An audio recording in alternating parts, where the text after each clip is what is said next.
Derivatives trading involves substantial risk of loss and is not suitable for all investors. Past performance is not necessarily indicative of future results. All right, well,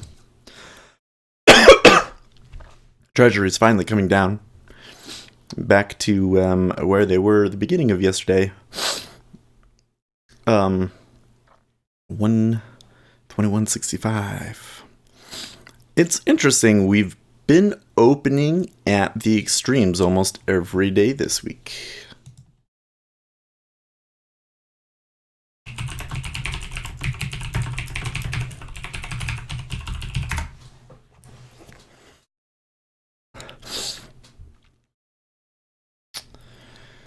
Okay, well, let's grab links.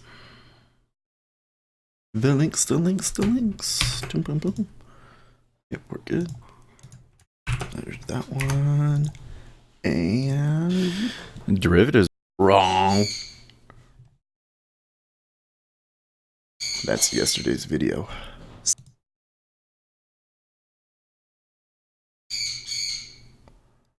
Are we having trouble connecting to YouTube again? Let's see here.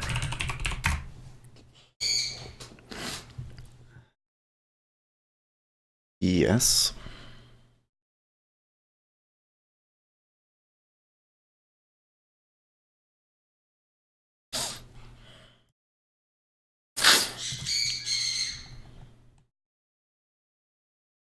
Somebody say my name over here.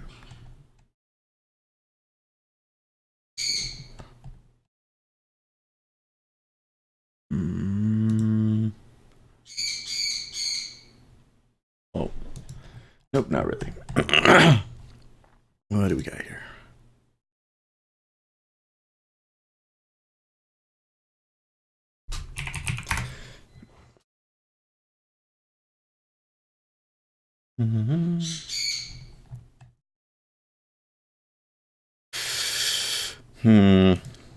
Okay, I'm still seeing it sending data, so I'm going to try starting and stopping the stream, alright?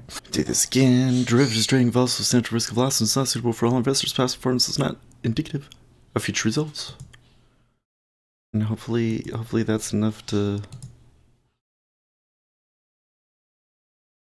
Okay, so it says it's sending.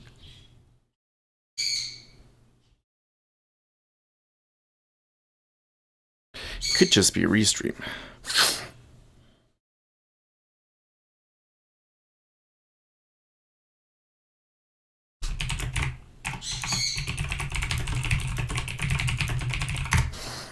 Anyways, so with this level here,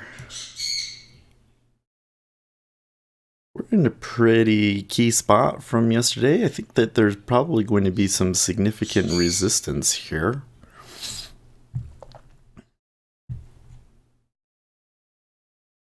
I don't know what the deal is.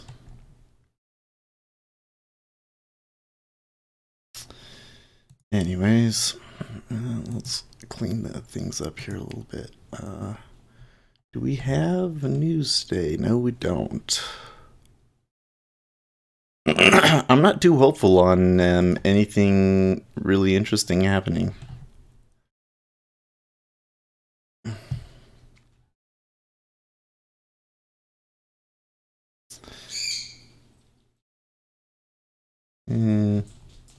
Yesterday was kind of an interesting day that they pulled it out, and now that the E-mini is higher,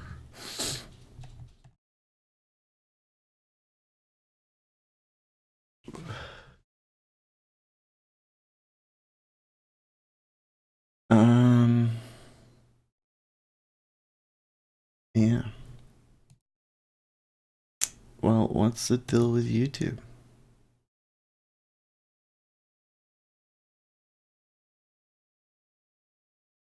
What's the deal with YouTube, guys?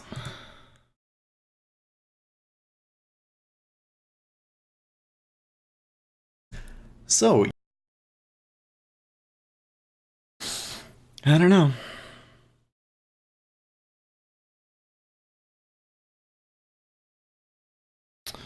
Well, we're just watching on Twitch for now, I guess.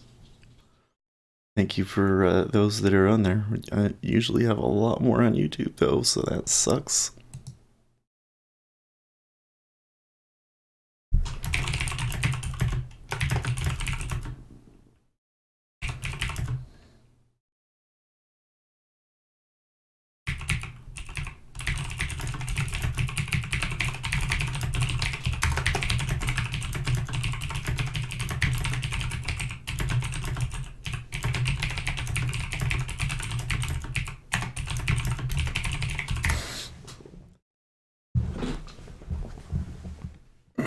Man, I did something like working out, and this just hurts. Everything around it hurts. It's like completely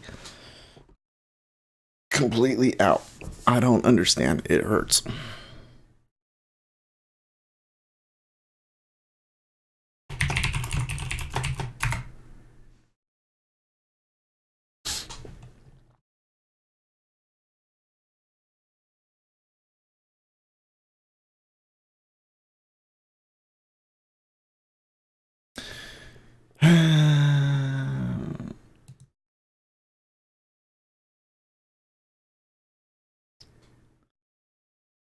Yeah.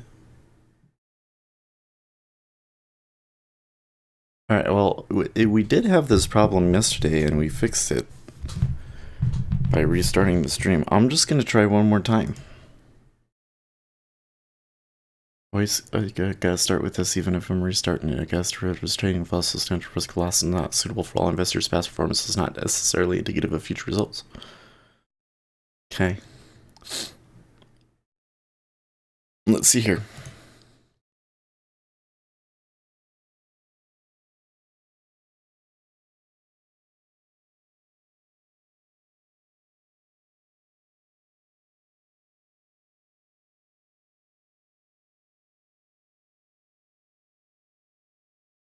So again, it says I'm online and on Twitch, and it says it's sending data to YouTube, but YouTube's not accepting it. So don't know if it's a problem with YouTube. That sucks. Oh well.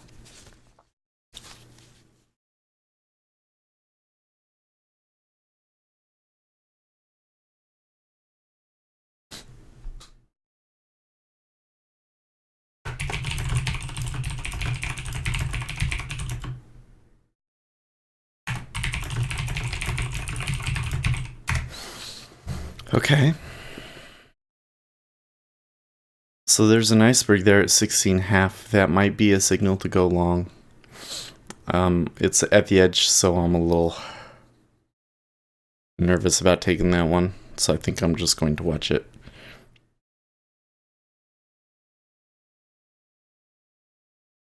Because it's Friday, and it's been a slow week. And that's just way too obvious. Way too obvious.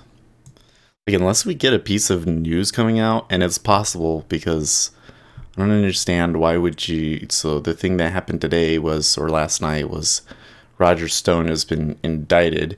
He's been saying that he would be indicted for several months, so I find it a little puzzling that it's only happening now, especially since I don't really see any new information in the indictment, but that's what happened. And so there could be more related news, possibly, but so far these things have been kind of one-offs, so I don't know if there will be. If there is news though, and I get some sort of a spike, I might try fading it, because I think you would see like really how do you say, like really impulsive moves. I mean, there's 7K bid on there. We're ticking into 17. That should be a long signal.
Okay, the E-mini is actually moving quite a bit at the moment.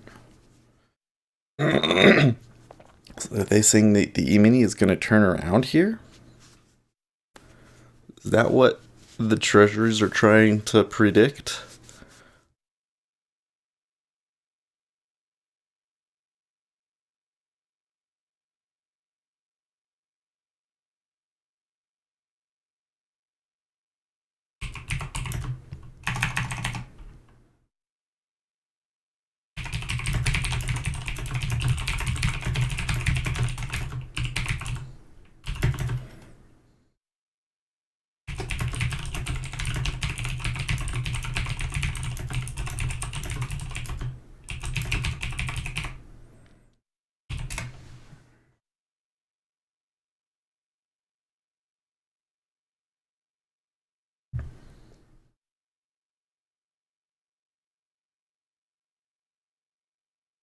Dum bum bum ba dum.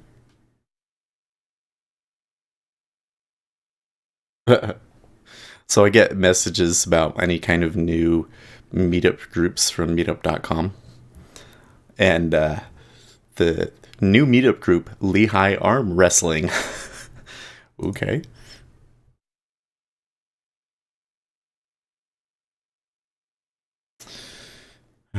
Thank you.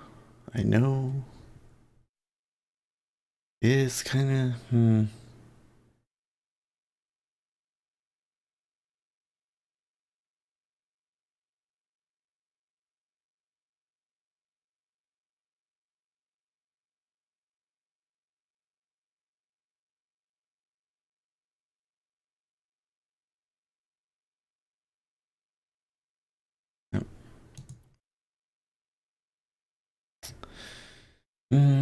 It's very unfortunate.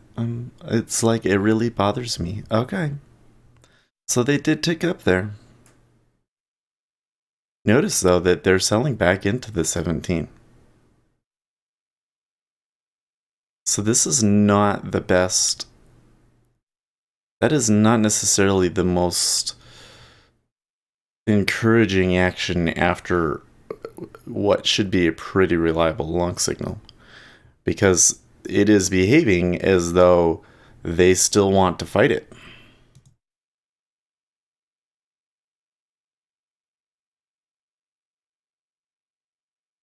And it ticks back down.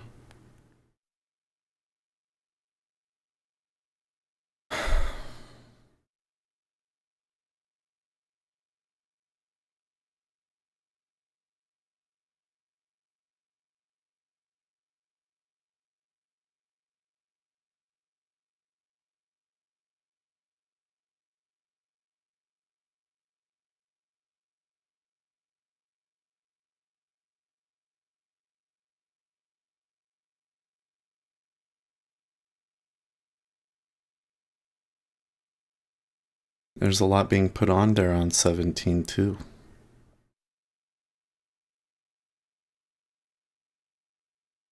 Yeah, very interesting.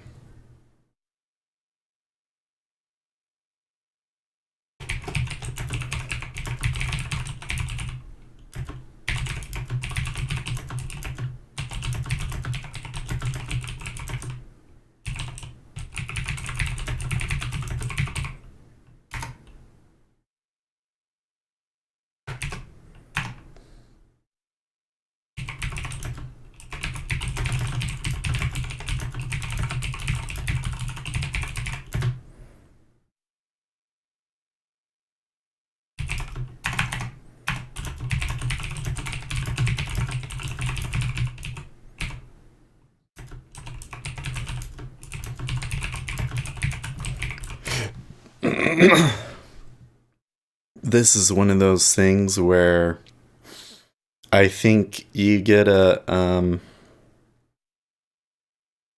situation where it's hard for me to tell which side it's going to come out of, but whichever way it goes, I think that there's going to be a lot of people disappointed.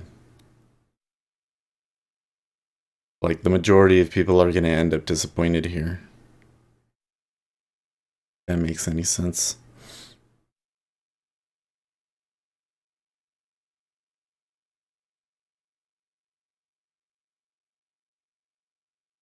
Unfinished auctions is 6 and 7, huh?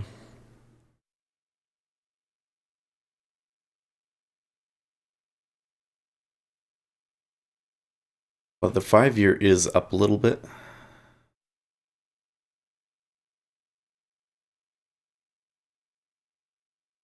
We are seeing cumulative delta buying in the 10-year.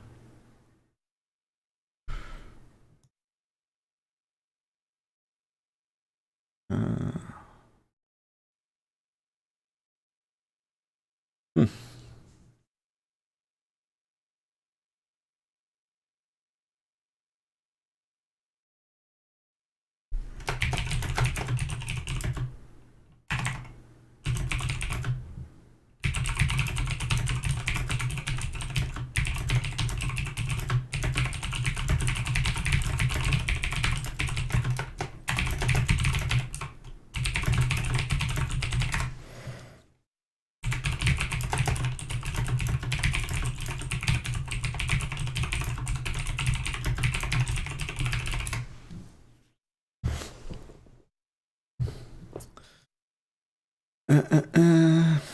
Yep, too slow to trade right now, says Forrest.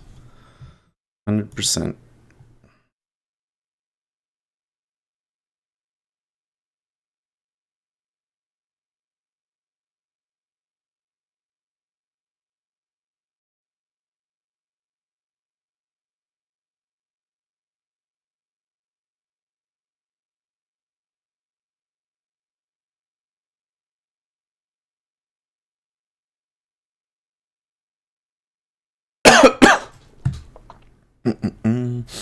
What can I say? Like,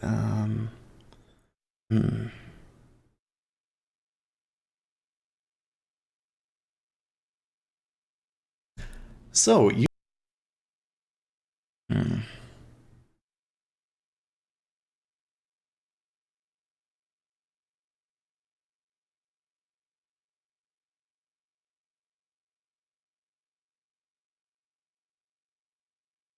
I don't know. How do I do this?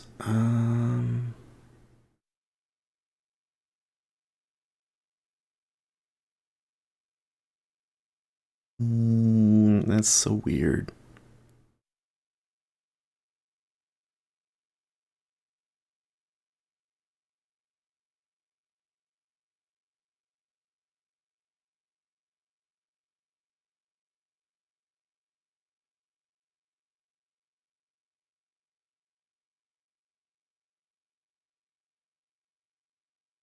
So I kind of wonder, because I get a lot of people on YouTube and not very many people on Twitch. Okay, so that was a good uptick. That one was a little bit more encouraging. So I wonder why now today, and it's pretty consistent day to day, but I'm not seeing the people switch over to the Twitch. So that's kind of interesting to me.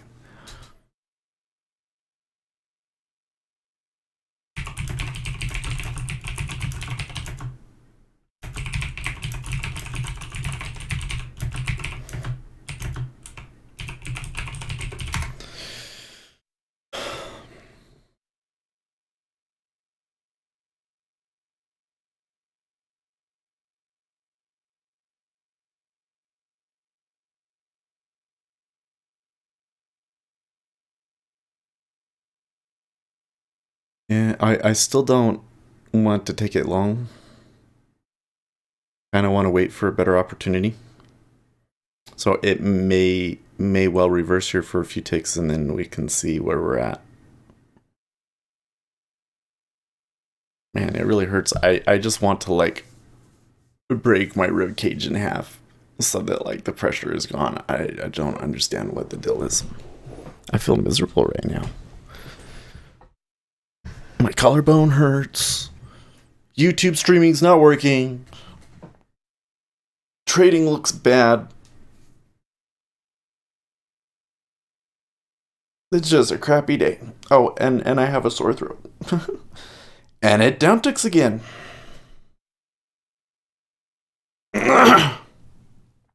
Yeah. How many times do you think it can sit there and do that? before they give up. It's not like it's unusual. It's not like that kind of action is like unheard of, even on a good day. But this is not like super clear trade. You see what I mean? 3 to 3 connected. I don't know what the deal is. But you know, we've had a lot of discussion this week about context. And this is like the best example I can give you of context right here.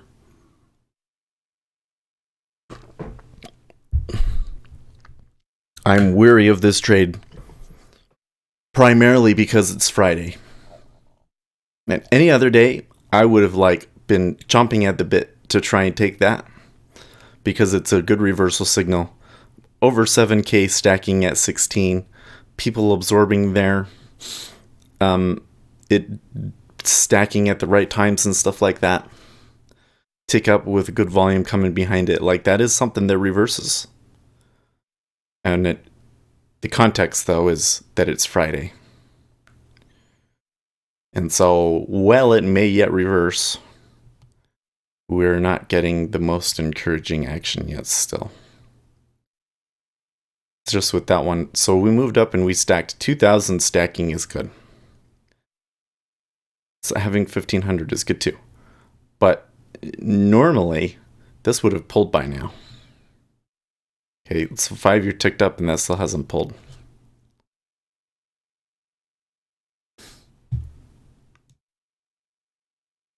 Seems like we're kind of being pulled by the 5-year. Kind of pulled between the 30-year and the 5-year. So maybe part of the reason why this is behaving the way that it is.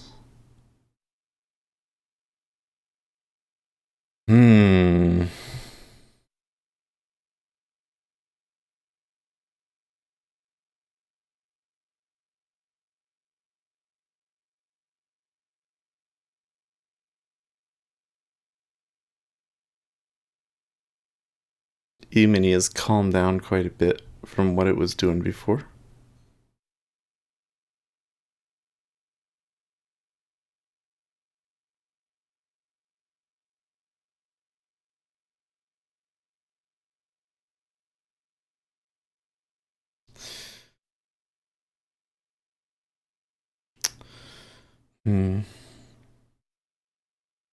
I'm trying to see if I can do anything about trying to get the YouTube to go.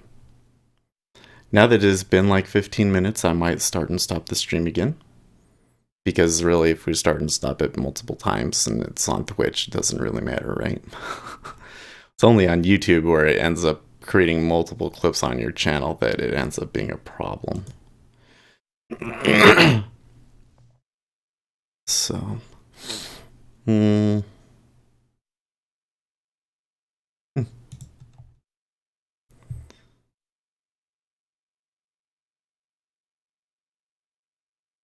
okay, let's try it. We've been live for about 20 minutes now. Let's try stopping and starting it. Derivatives trading involves substantial risk of loss and is not suitable for all investors. Past performance is not necessarily indicative of future results. Okay. Well, it's the same thing. Twitch is online. It says that it's sending data to YouTube, but it's not. It's not working.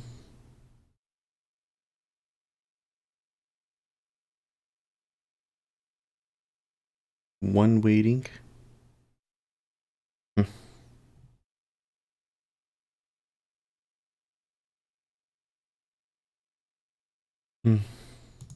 Go into the settings? No, it won't let me do that.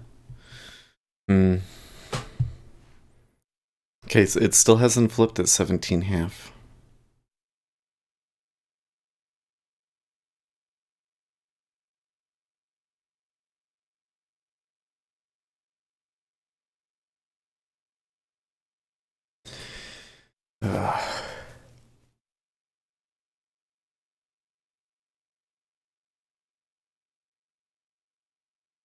Oh, we got a serious problem if continues to be like this.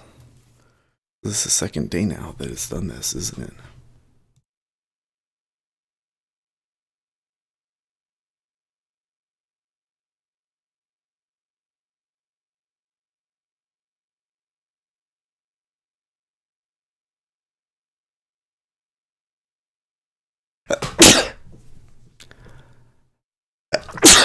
Man, I must be getting sick.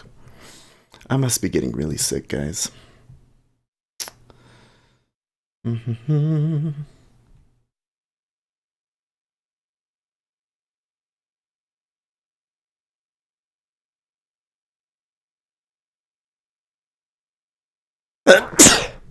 Yeah.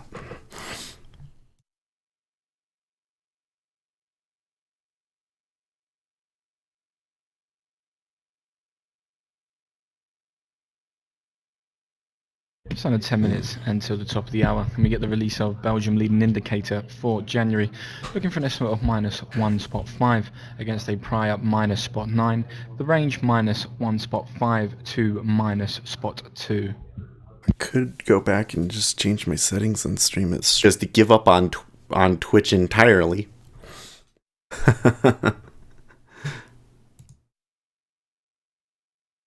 There's a thought.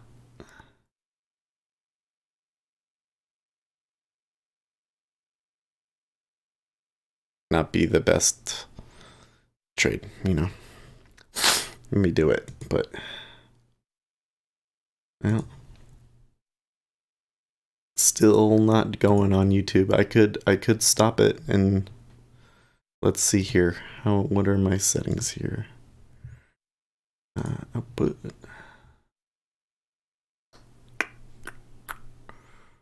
Oh, yes, this right here.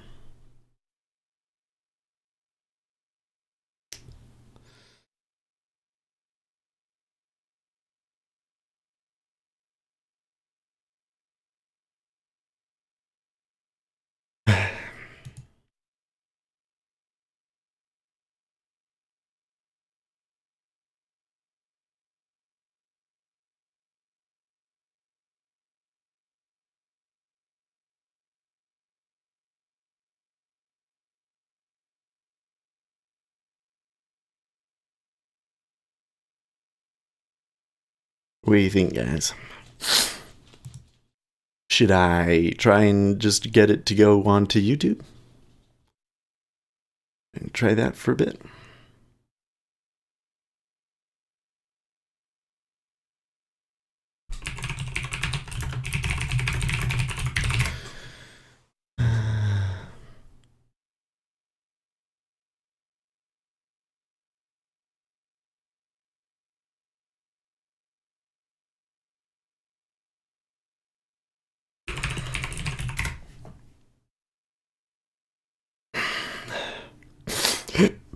Ticked back down.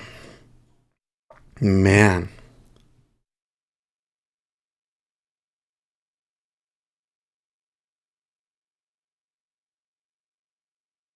Man.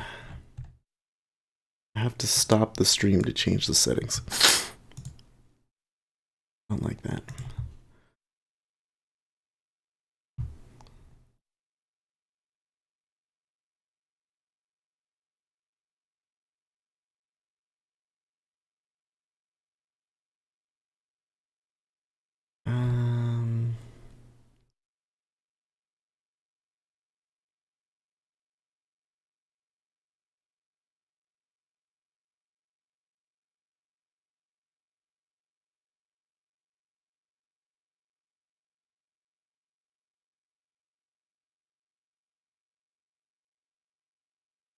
Okay, I'm gonna try stopping the stream and playing with the settings, right?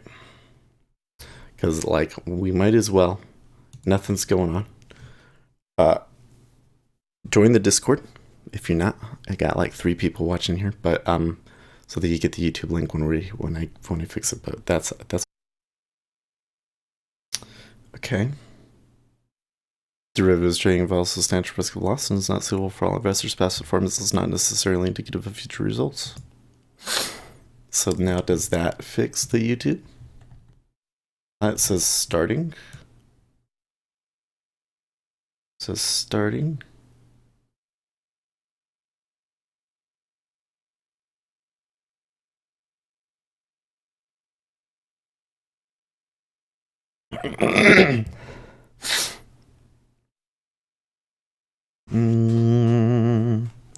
It's still not going. What's with that? So it says that it's sending to YouTube. It's not working. I don't see.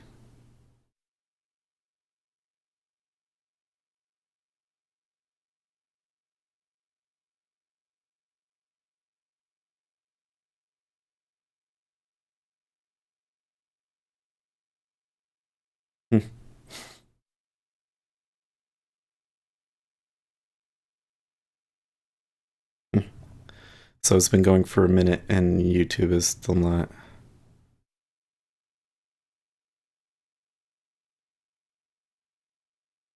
Huh.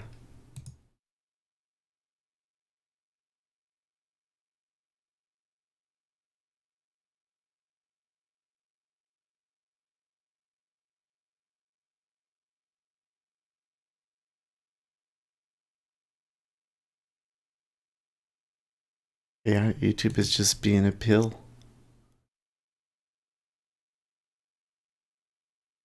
I don't feel good.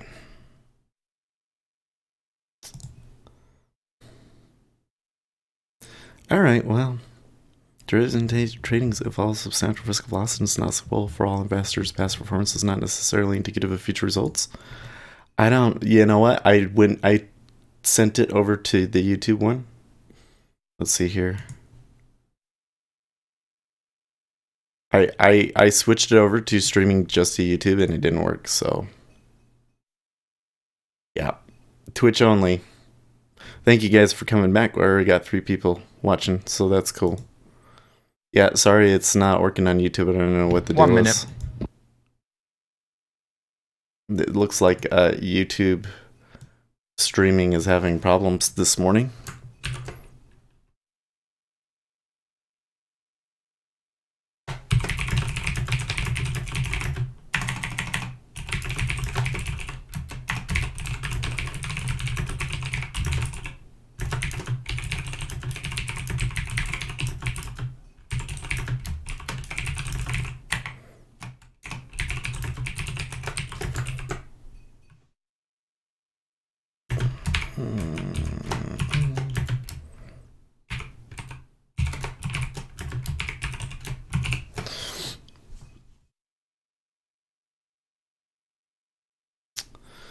Yep.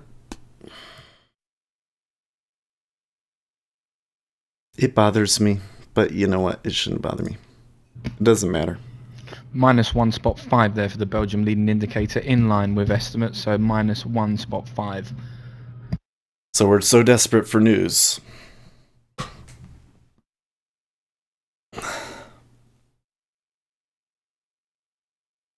My back is jacked up today, man. I mean, back there, that did not feel good. Man, I feel really nauseous right now.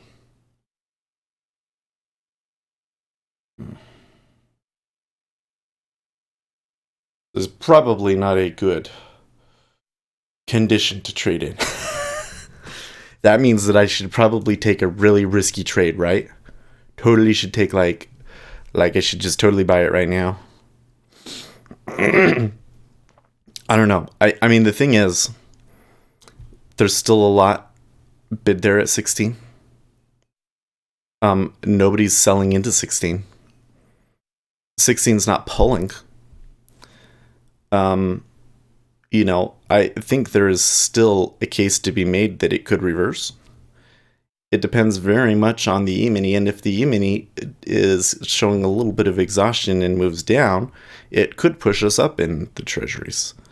But the problem remains that this trade is super suspicious. Like there was a lot of absorption there. There's a big offer and everything. It's that's a signal for a reversal, but it's way too obvious, and it's a Friday. So I can't help but think that they're intentionally making us think that it's going to reverse here so that they can bust it down for lows and then do a head fake. You know what I mean?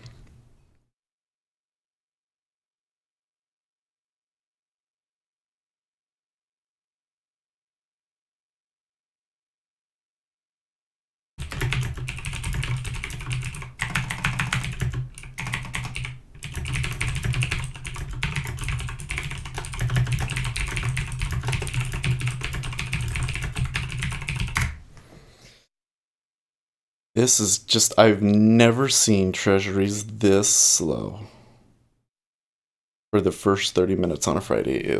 It's very unusual. They can't even get a tick outside.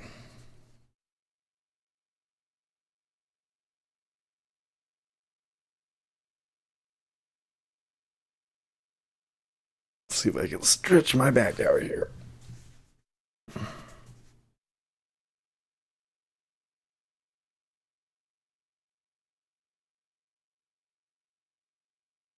I think bots may end up being right and it goes a little bit lower. That may be why it's behaving this way, is because they're not done yet. I suppose I could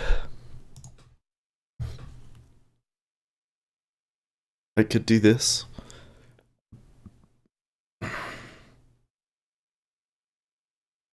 We'll see if he does it. In fact, I think I actually might want it like that. Tick up, very weak bid. Okay, the 5-year ticked up there.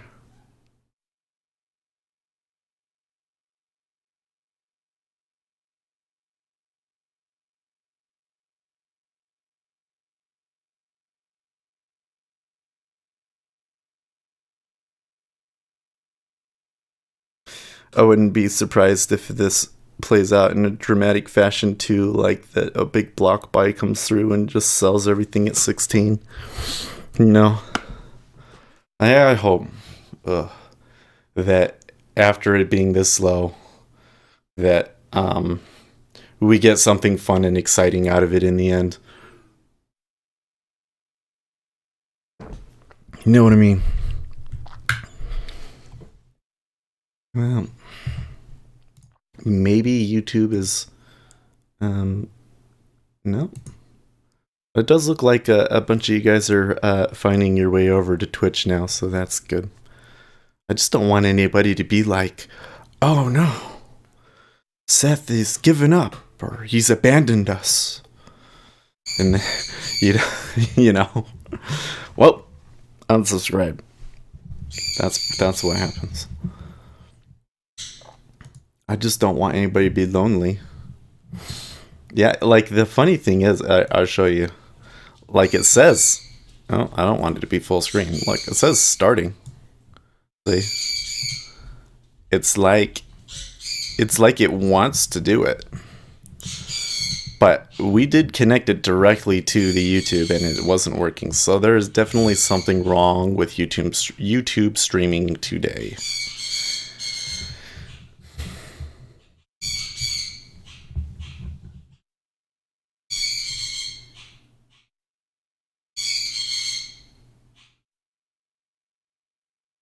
Like it's sending the data, it just doesn't like us.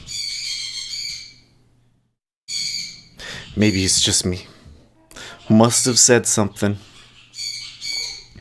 I upset the deep state. Did something wrong. I upset the deep state, and now they're stopping me from streaming on YouTube.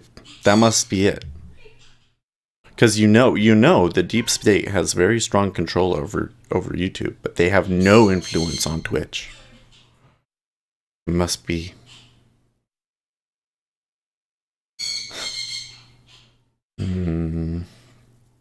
See, so it is ticking back and forth here now more.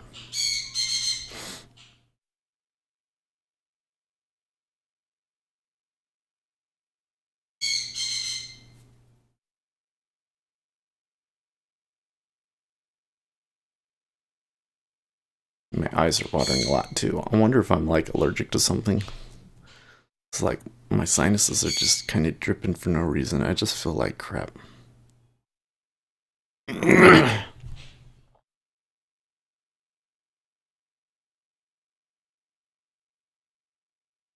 Oh, John is short all the way from 15. Well, he got a good trade on that one.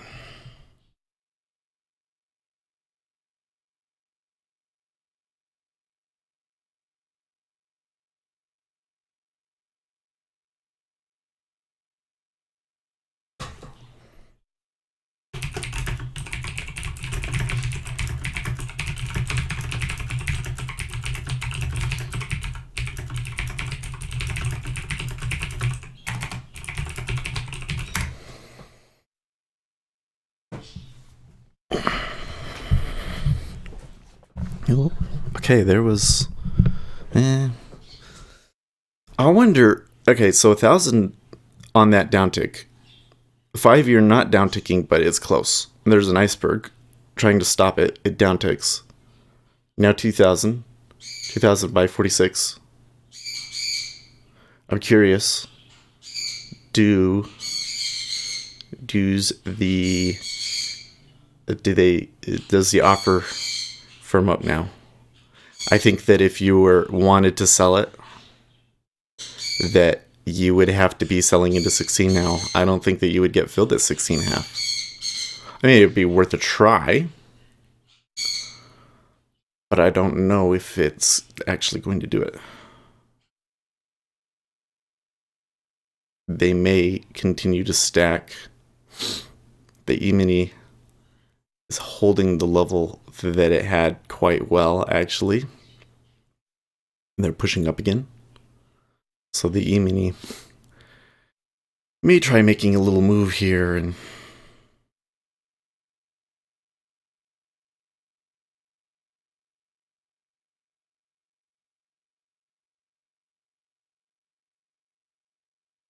I don't know.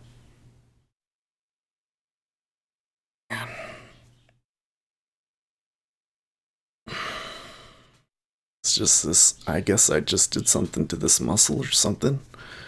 Right there. It just really hurts. Ugh. Isn't it lovely to get on Twitch and listen to some random Yoo-hoo trader complain about his arm hurts? Very encouraging, right? Then okay, so the 5-year did tick down. Oh, that really hurts.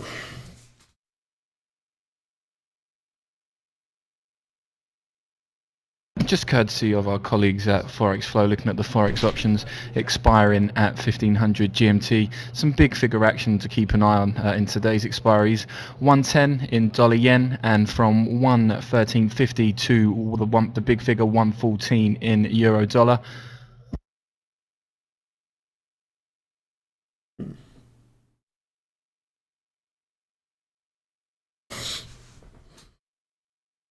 Fortunately, the 6J reads it the opposite direction, so I don't know how to.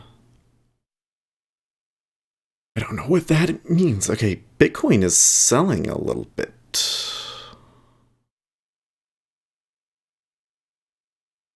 Interesting.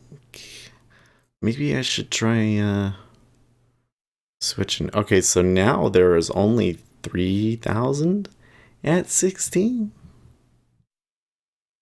Hmm.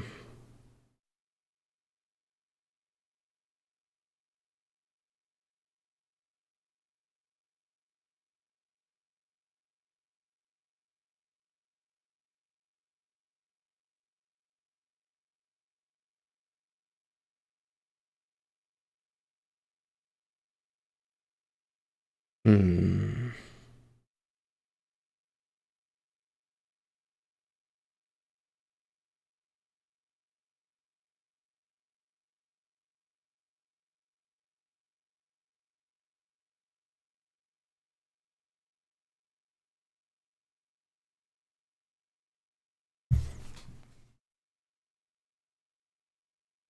That my eyes are watering makes me think I really must have an allergy of some sort. I wonder if there's like a.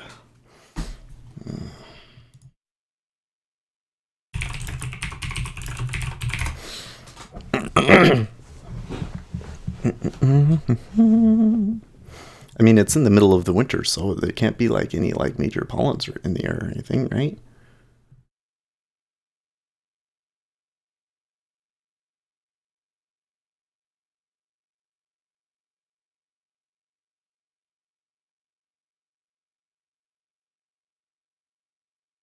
See, pollen count is officially finished until late February or early March because there's not going to be anything in the air.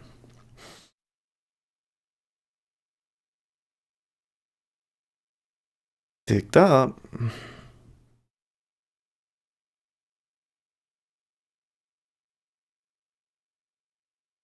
Well, you ought to take that long. E-mini came down a bit. There's a big bid below us. Not a big, but a moderately sized bid that just showed up at 26.59.25, 325 contracts. They're not going for it yet. They usually go for those.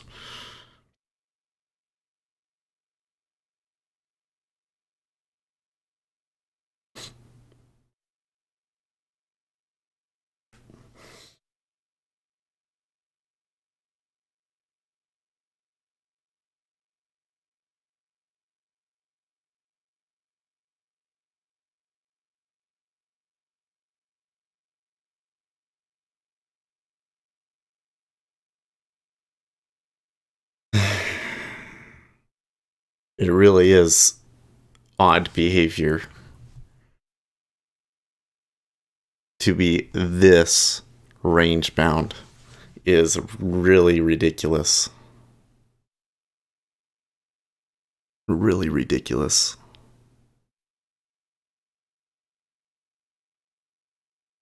Okay, the 17 is getting better. They're pulling a little bit.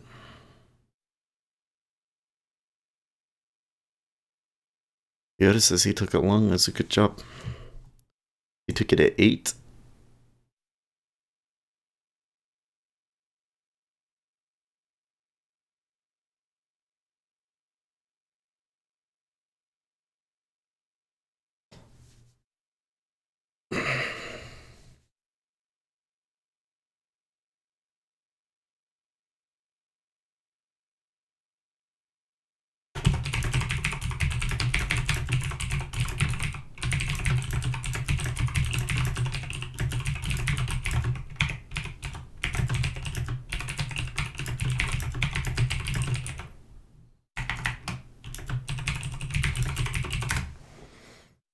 Okay, there's an uptick.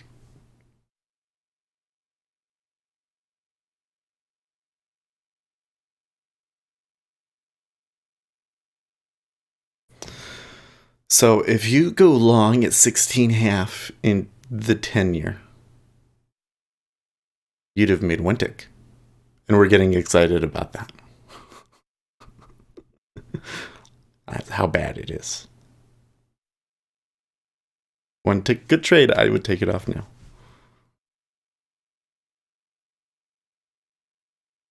Not even kidding.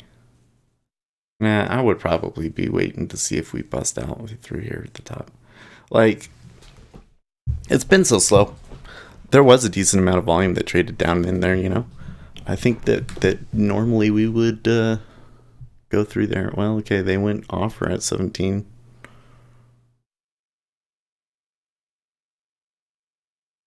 I have to say, a few good ticks up and absolutely no pressure continuation.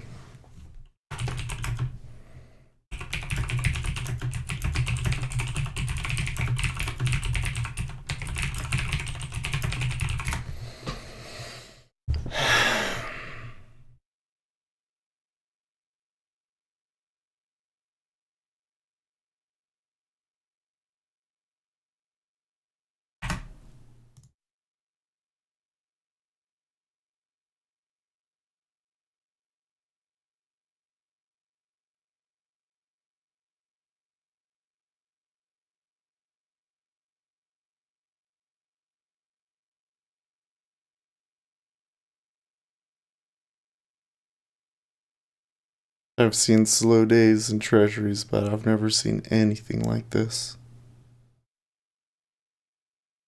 I think I've seen days that had less volume. I do think I've seen days with less volume. But this slow is ridiculous. Ridic to the extreme.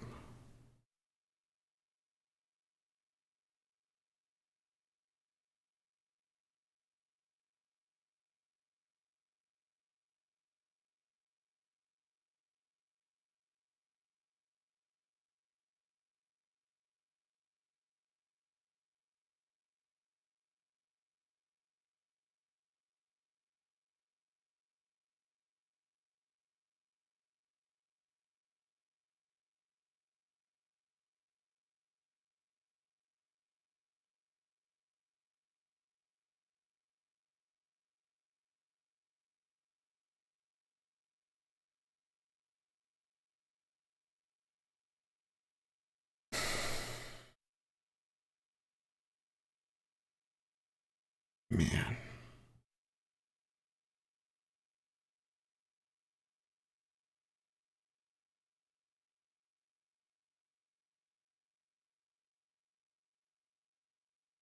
ZB wants to revisit 16. Maybe.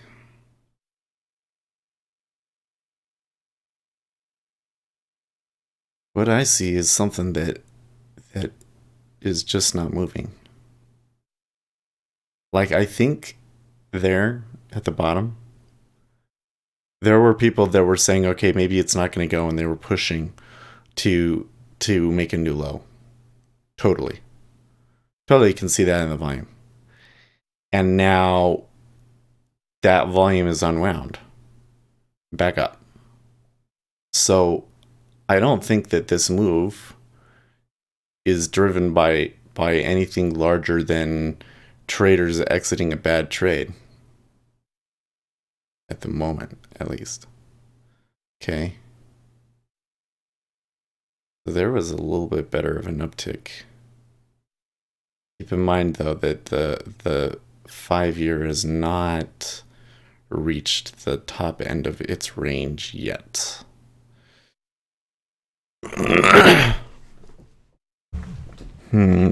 John is.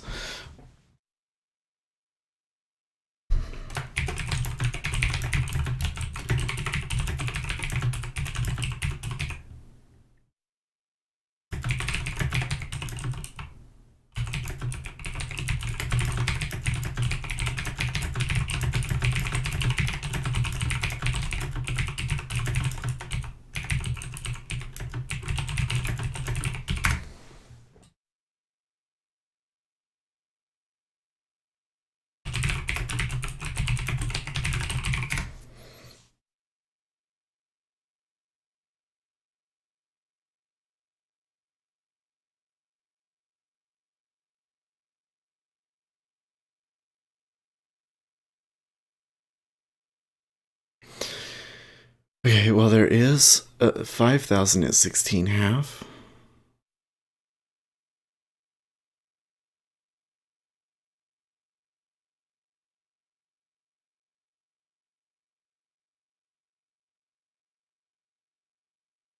That uptick was suspicious to me.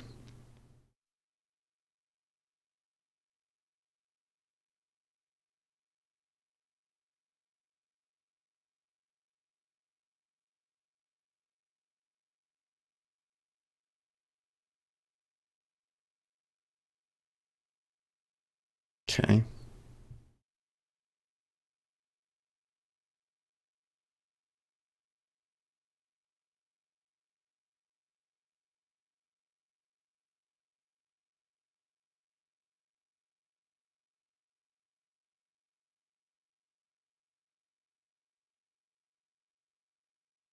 Alright, that's not good.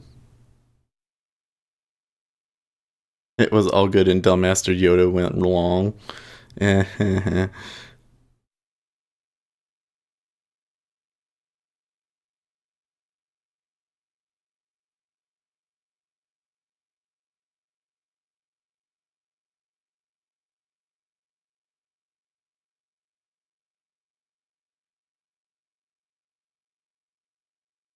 I don't know.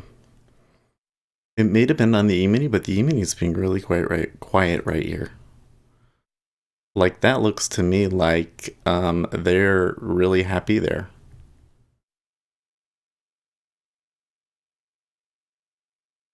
Hmm. So John ended up taking +4 on that trade. So he got out at 12.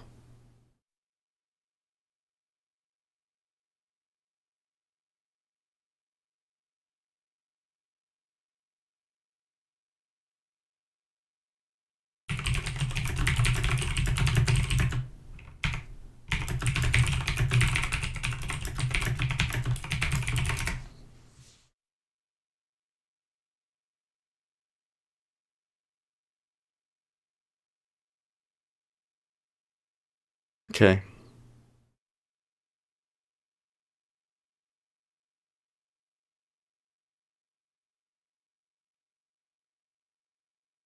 Oh, okay.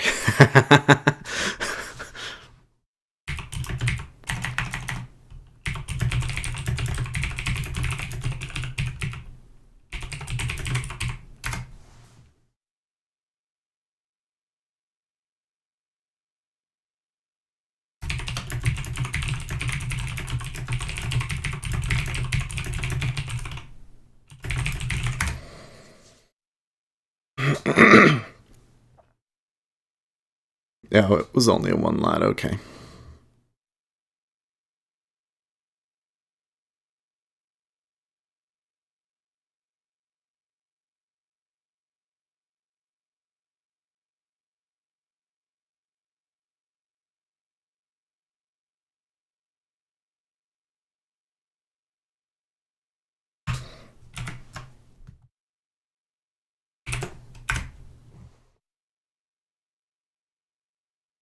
Okay. I like it. Stacking. Look, the E-mini's going for it.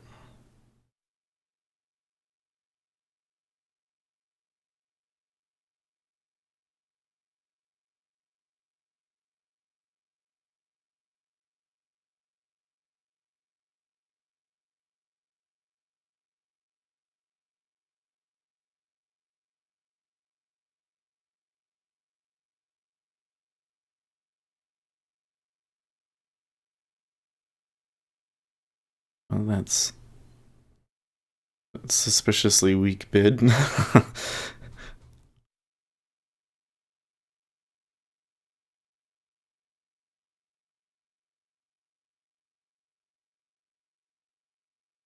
See how close they come now in the ES?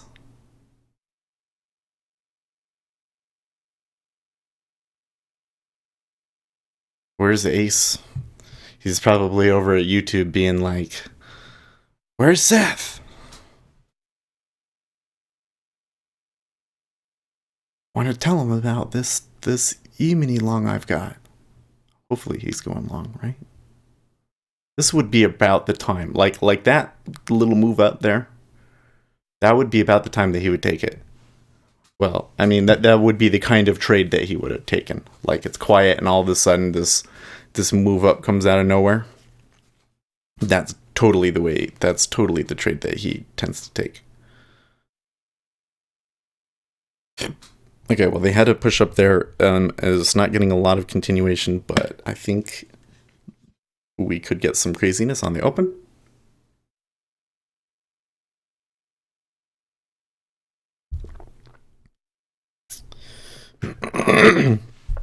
Oh, I see. He has been trailing his stop, and he got stopped out at 11. I see.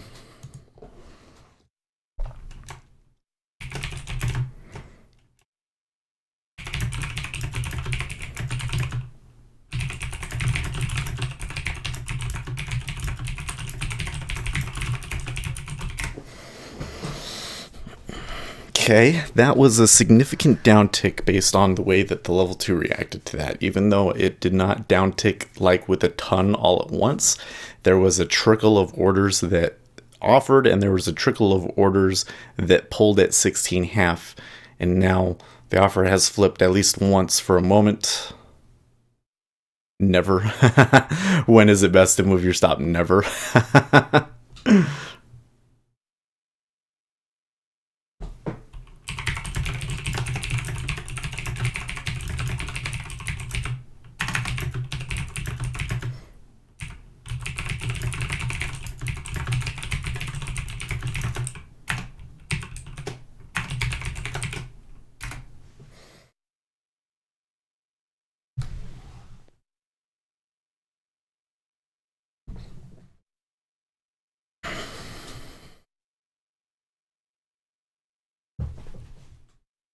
There's got to be at least there's definitely going to be some situations where having a trailing stop is like the right thing.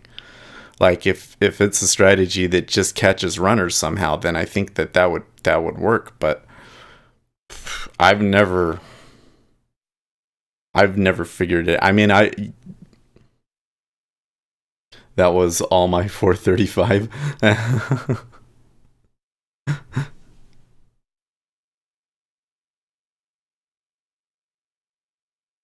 But I would I find it hard to believe that that would be so common and that it would be built into every trading platform and everything if there wasn't some use for it. If somebody hadn't at one time in history made money off of it, you know?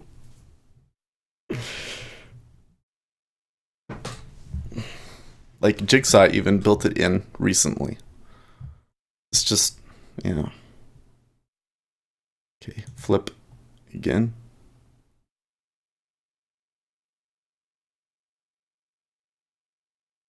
It's going to be interesting to see how this lot at 16 behaves if we tick down. The ES is now pushing the high.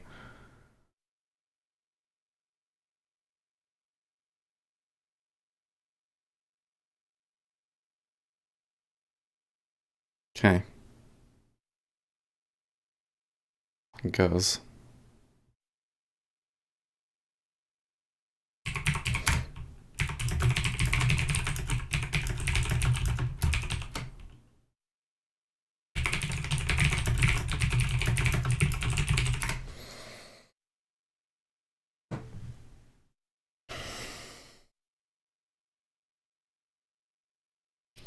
You know, the cumulative delta down here is really interesting because we are now at the lows again in cumulative delta.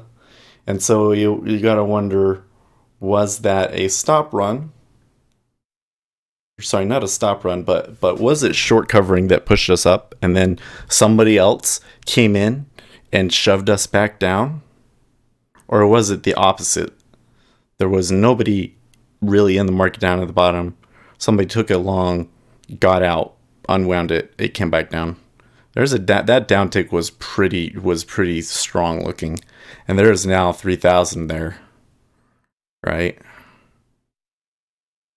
Okay, you be careful though because the E-mini did move up there at the open. There was some absorption. The sellers could come in at any moment.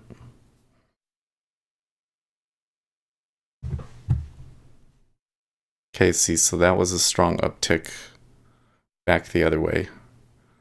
Though the E-mini is still kind of trying to push. Hmm.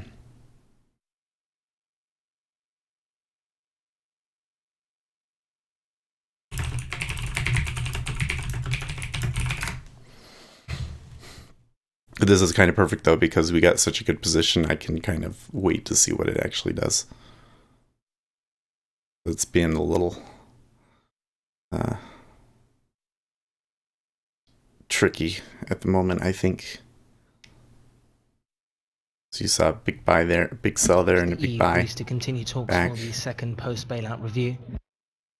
EU saying talks with Greece on post-bailout terms continue.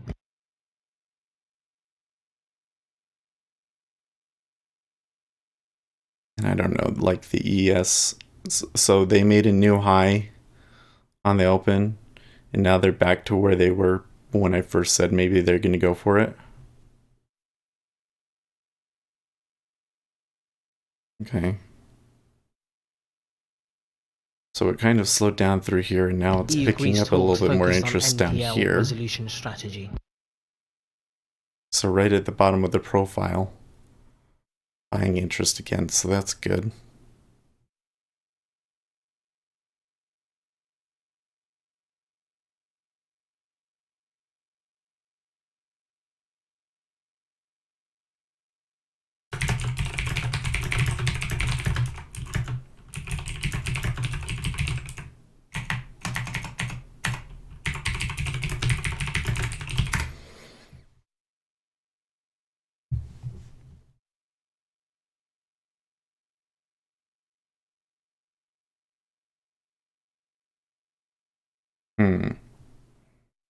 Okay. Still interest here, but their push did not get too far.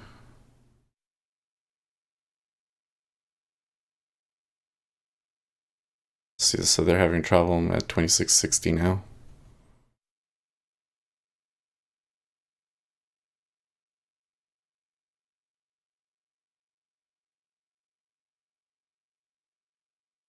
Right. Gobbled it up. Question is, are they going to go back to the other side of this range and potentially try for another new high? Well, that was an uptick. A pretty good downtick again. And the offer didn't hold. There's a little bit of a push down there in the E-mini. Little bit of a, like maybe a stop run.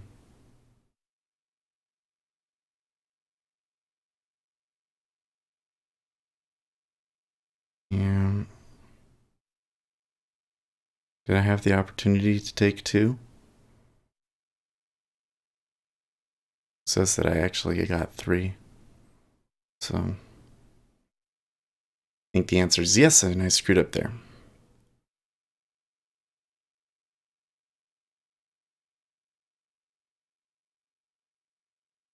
I'm still kind of, well, I don't know.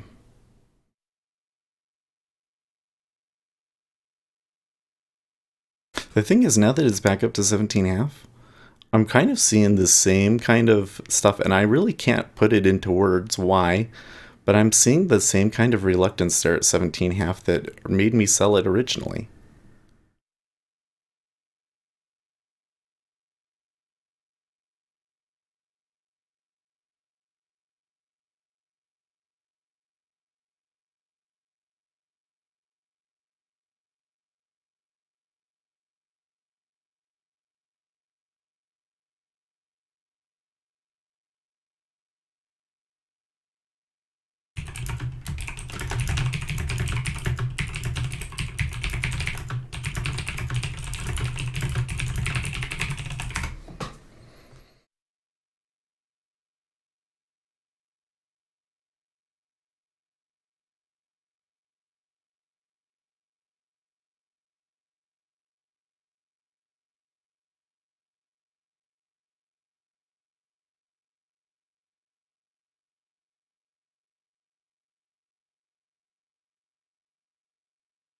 The thing, though, is that it wouldn't be okay, so now it's kind of acting more like a normal price.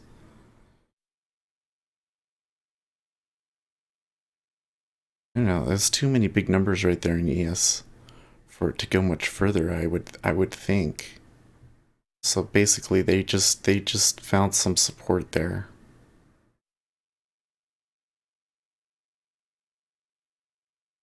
So I'm buying. I know there's just a lot of big numbers in here.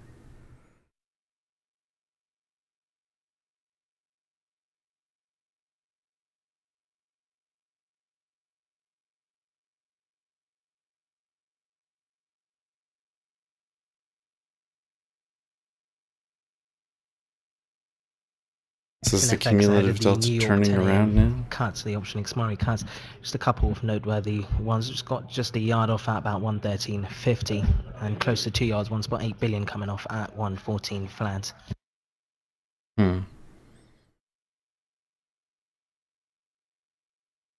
It's definitely going back and forth there. Yes, is.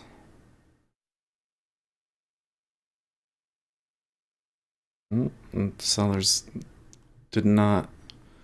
Sorry, buyers did not hold that.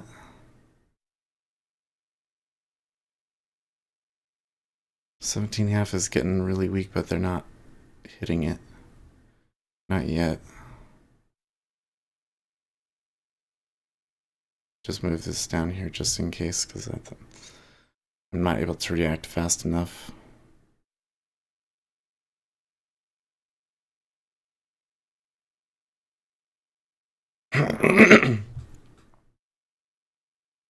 Okay, they're back down to that low. Iceberg there. Interesting. Weak bid.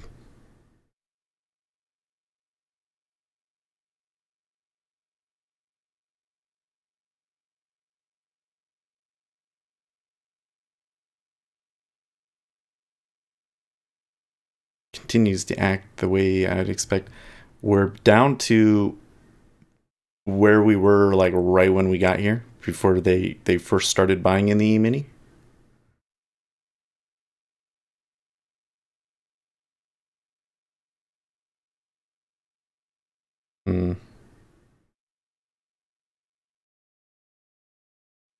Rad is taking a sounds like he went along there. Okay. So that was a slightly different. Well, it still goes offer.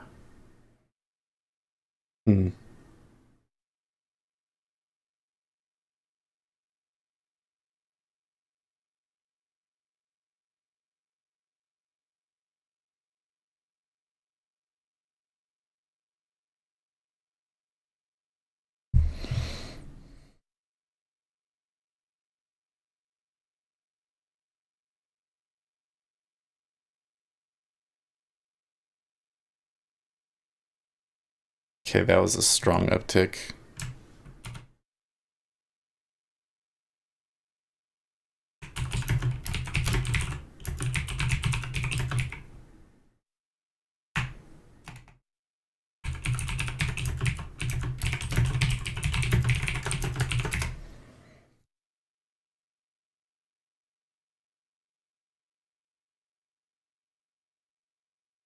That was a good uptick, though. It's no longer being like it was. Now on the split side, we've seen some support here in the yes, so I think I want to hold it. Let's see if they sell it. Treasuries.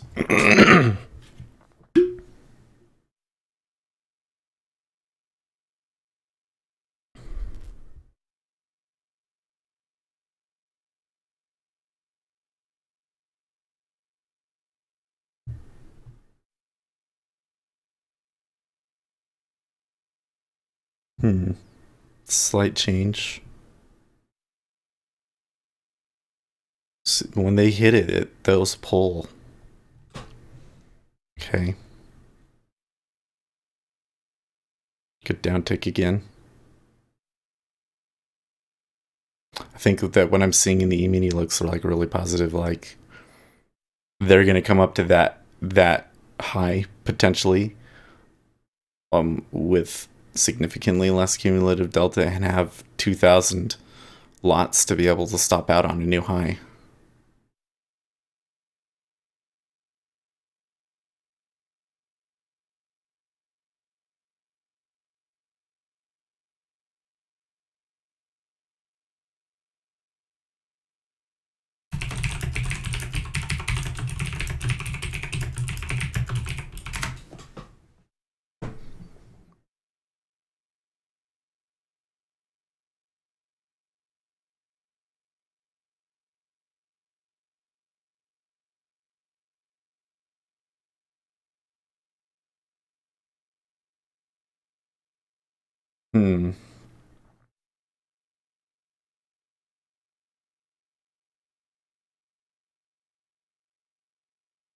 Look at that. It's a pretty good downtick, with the 2,000 now being offered. 2,500 being offered.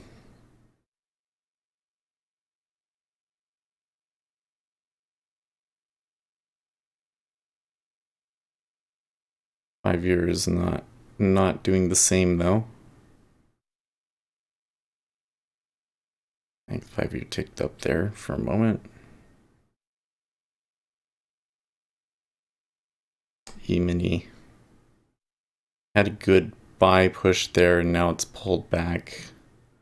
Can't read too much into that, unfortunately.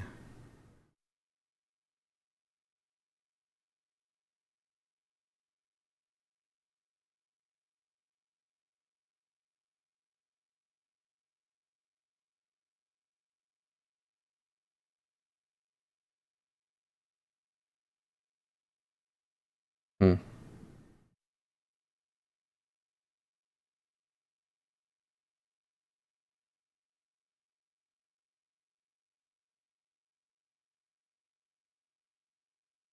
Wow. 4K. 4K on the uptick.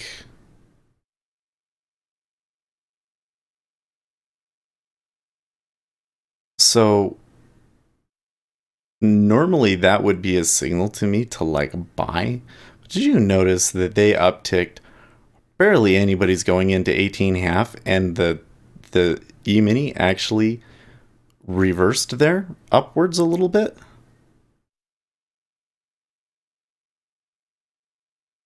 I might have gotten a little bit of a head fake there.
The E-mini gonna pull this out? It's looking positive to me. Now they're back to that point of control. The Treasury is not ticking back down yet, though.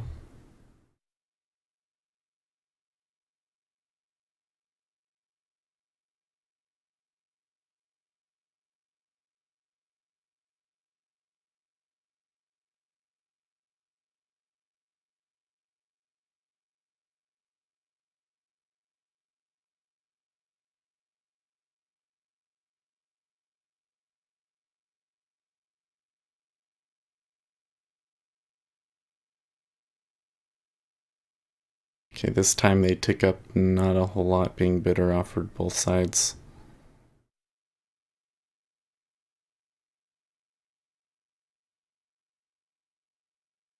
And that's building up suspiciously quickly. CF ticked down there. They did make a new higher high though. There's a higher high and a higher low. So I don't think that speaks well to this trade. I think that I got the trade that I wanted, and I should have taken the +2. I got greedy there.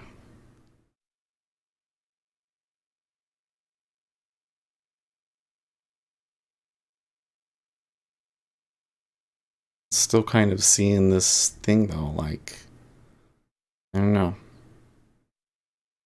I know, especially since we had that big stack at 18 and it pulled and everything. Kind of makes me think that you're getting contrarian indicators. Or contrarian signals, rather. And this is interesting. Why is there not a whole lot traded at 26.59? Am I gonna fill that in?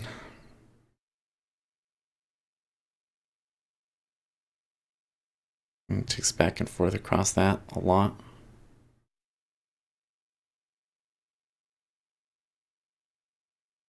Now the E-mini really pushed there.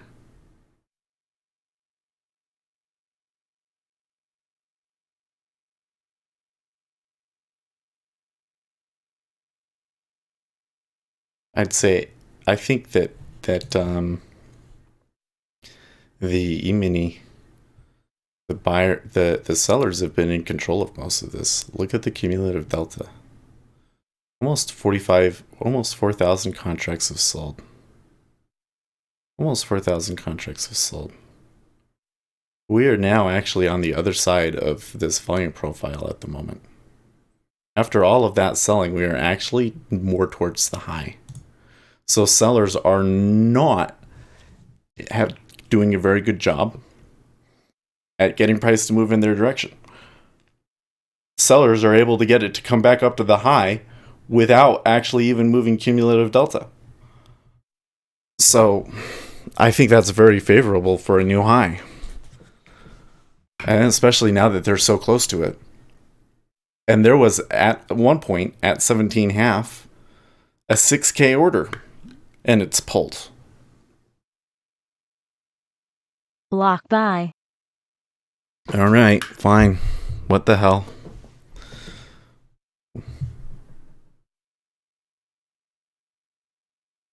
I got lucky on that one.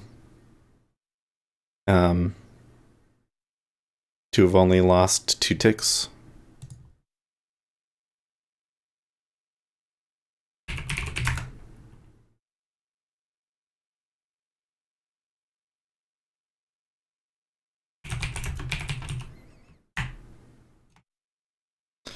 That was a stop run of epic proportions.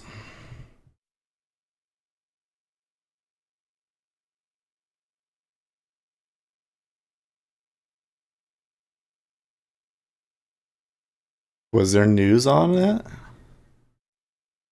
And Live Squawk didn't say anything.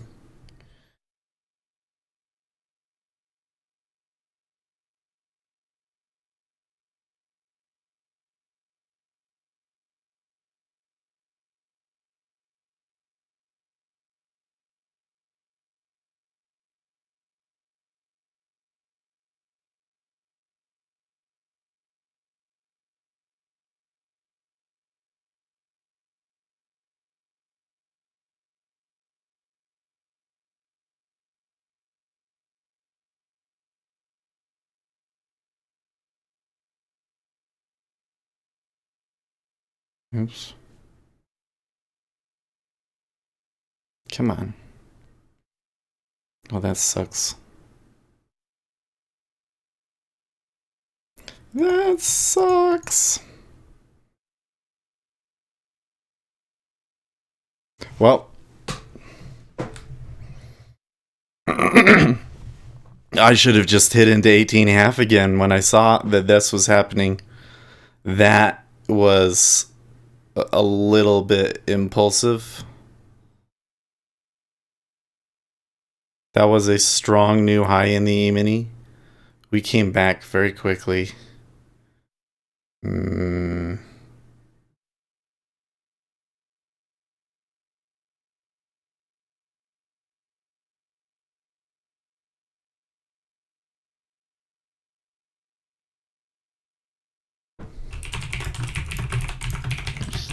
Chinese news, not sure if this is new or old, but PBOC conducting review on targeted RRR cut on January the 25th. More banks qualified for that targeted cut than last year.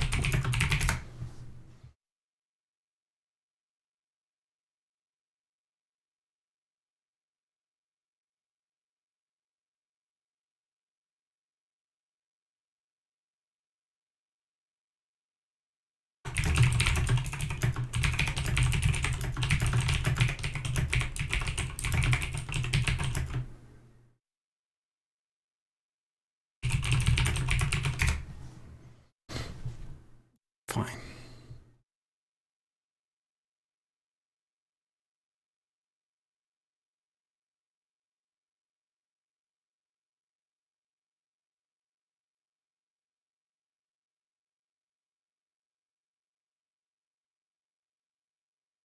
Those headlines seem to be coming from an older Xinhua piece that was released slightly earlier on the PBSC stuff.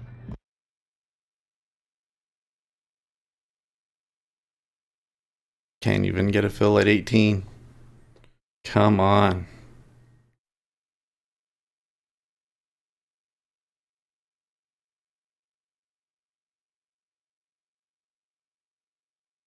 This is just frustrating.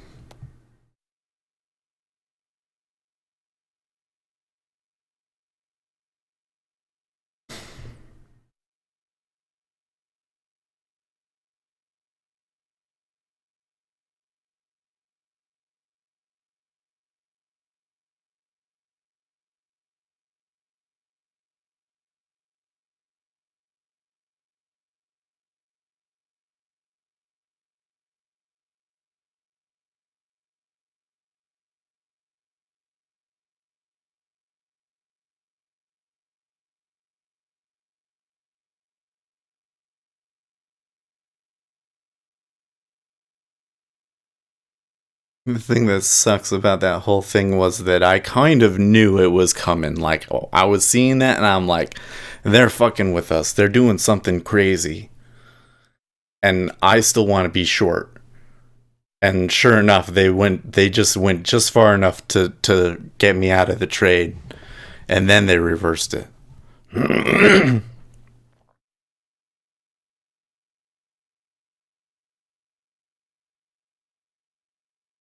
So someone out there is an awfully clever bastard. I hate you so much. If you're listening, whoever did that, if you're listening right now, I fucking hate you. I want my $30 back.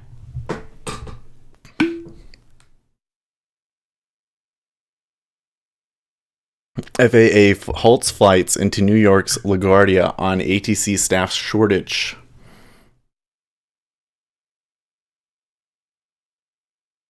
I don't like the looks of that.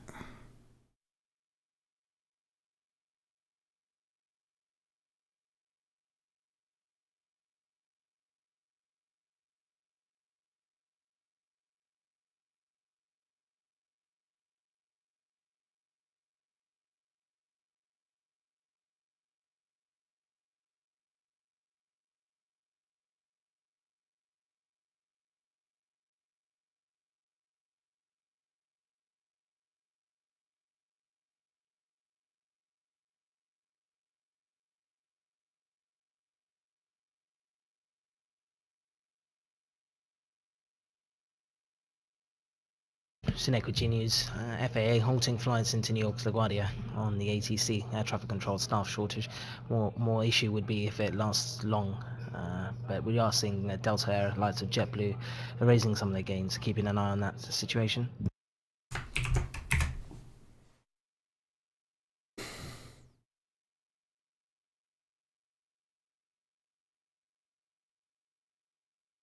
I don't like this.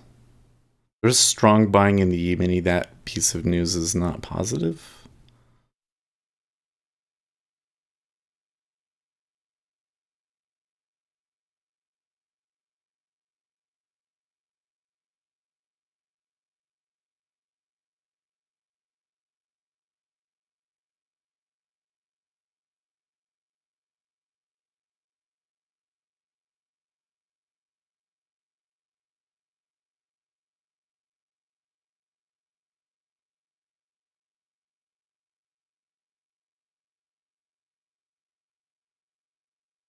Mm.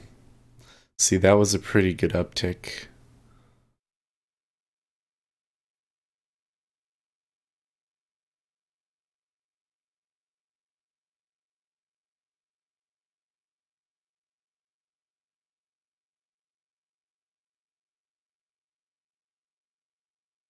I think it's being a little finicky here. This does appear to be at a support zone.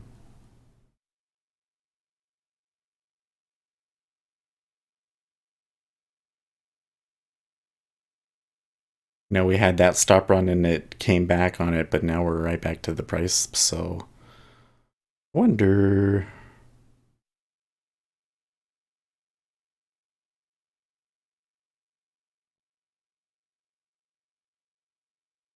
Down tick.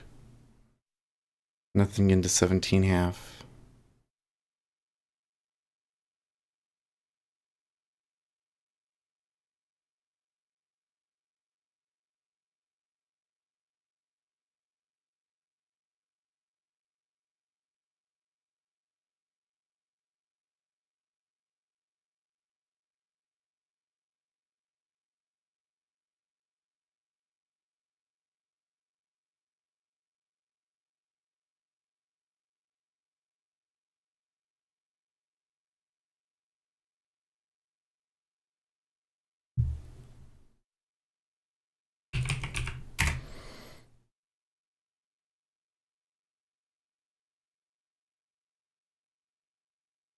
Okay. Fine. Good.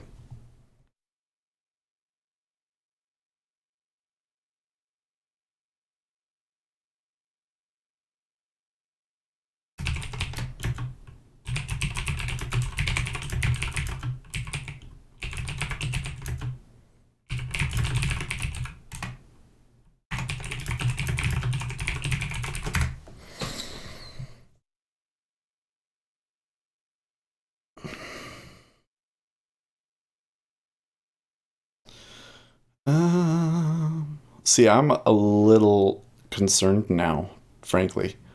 The way that the bonds in particular come back up there, and the buying that we're seeing there, a little unusual.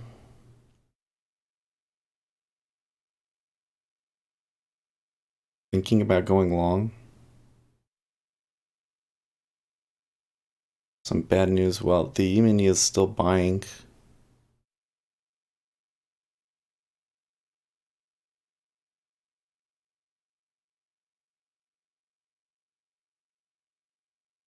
$17.5 did go offer. So $17.5 was the price that I was selling before. But it's no longer like a great price.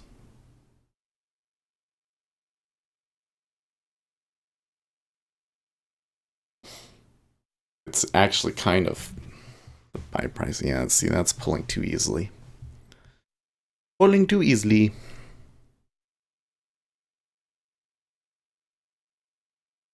So the IMF seeing Greek 2019 GDP up 2.4%, forecast 2.1% growth in 2018.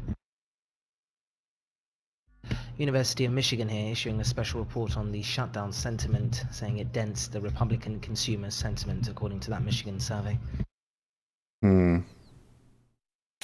Yeah, I'm noticing that. I feel like that Republicans are starting to feel very, what is the word? Discouraged. Because you look at the shutdown right now, there's no reason that anything's going to happen. And so it's kind of like Republicans want a wall. There's literally no way that it's ever going to happen. And so then all of their worst fears start coming through, like, now the demographics are going to go against us. We're never going to win another election again.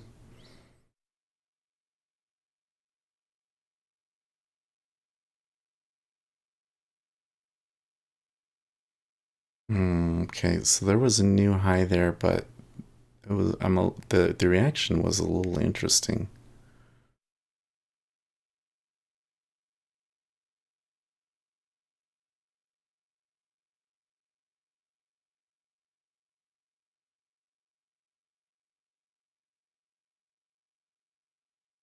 Hmm.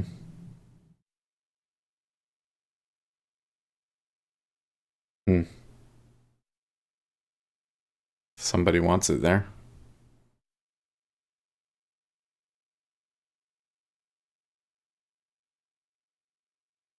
Even you tick down there and these tick down here.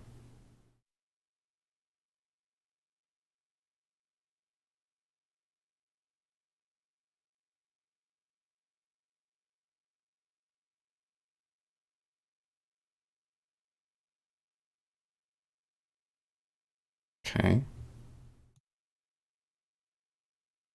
Man, they're really reacting to the smallest moves in ES now.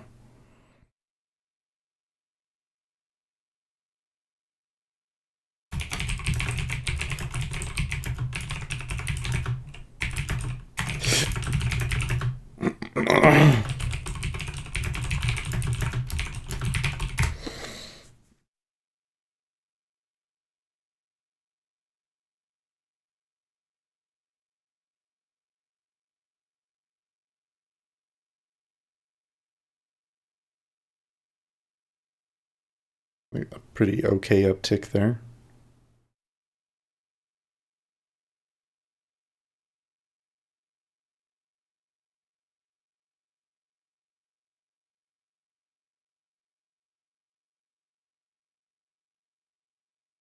The thing is the E-mini made a new high there.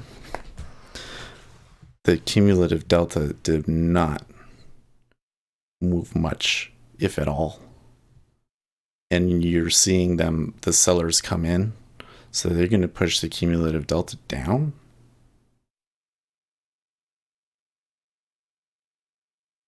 Sellers still having trouble though, aren't they?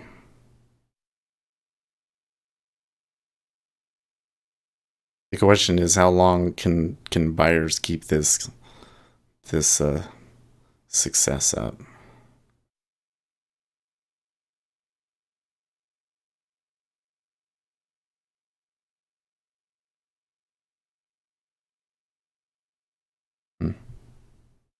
Yeah.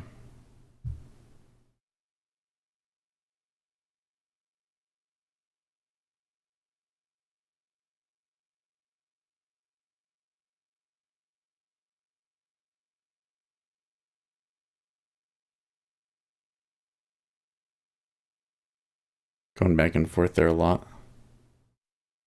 Well, they're back up there and awfully close. I think that they might go it for another little bit of a run, but then they run into some more significant resistance.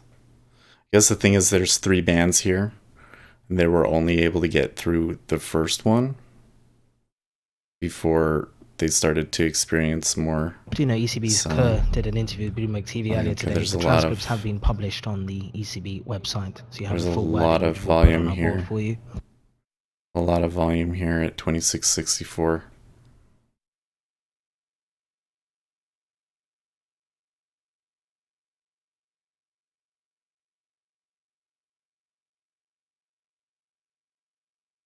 That was a bad trade.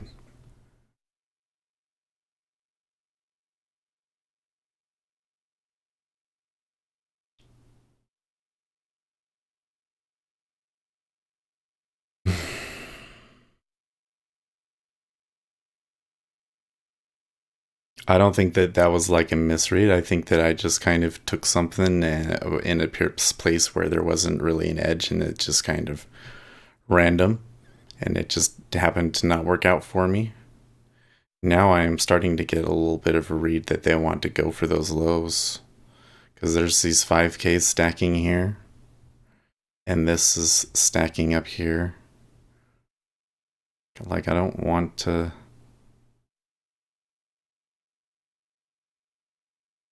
give it up, but I think I got to.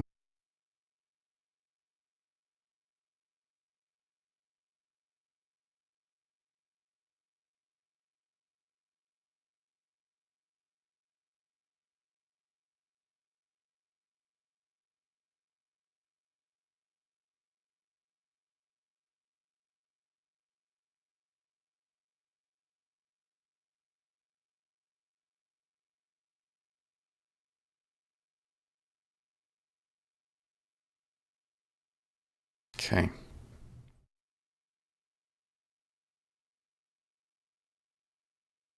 Some equity news information reporting Amazon in talks to partner with Meritage Homes.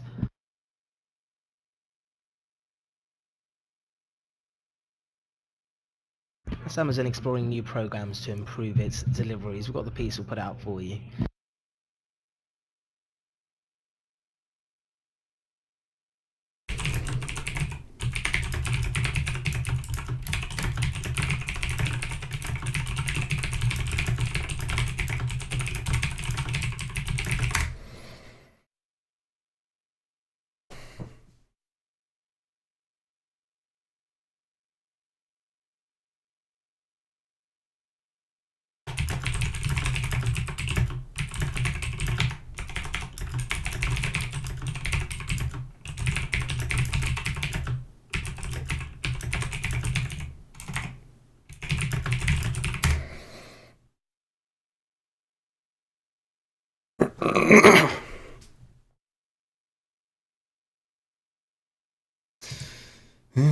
YouTube still never work.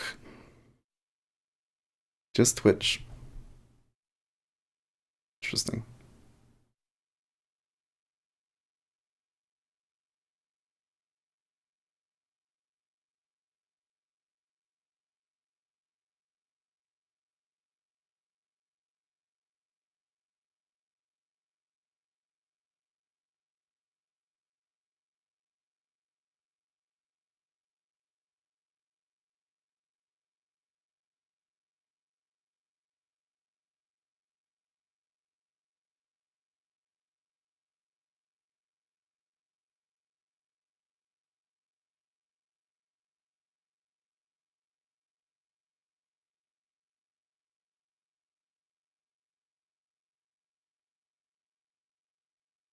Oh, I didn't realize I got filled there, so that's good.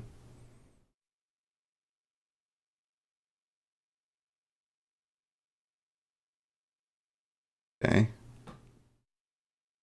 Quite a bit there, 15 now.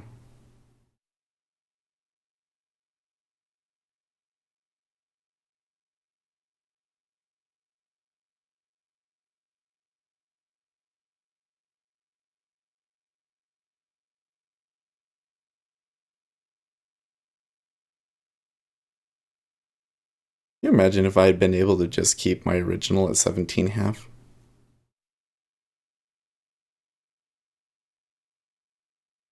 I guess it wouldn't have been that big of a difference. It's still only like 2 ticks up there.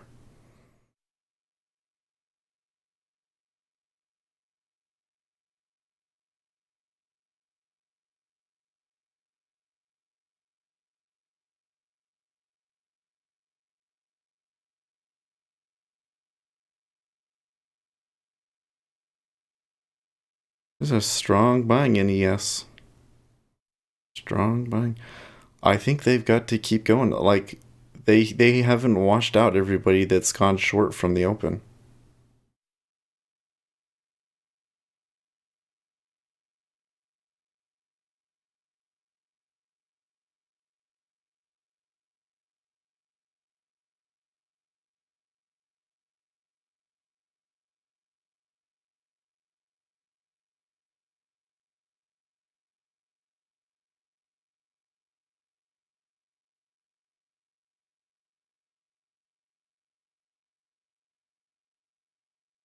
Hmm.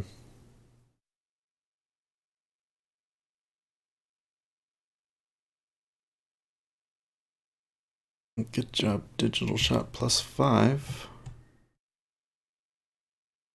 Okay. Build. I like that offer pressure.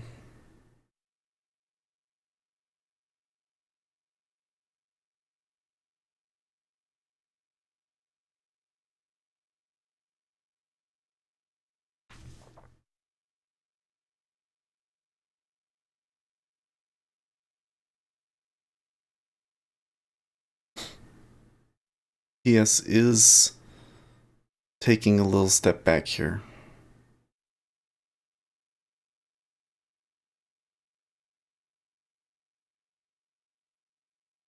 I don't think I want that anymore.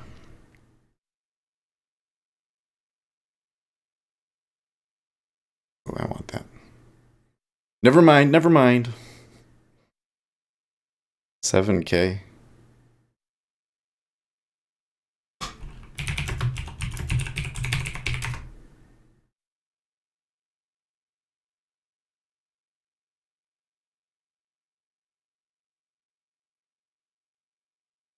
New high in ES.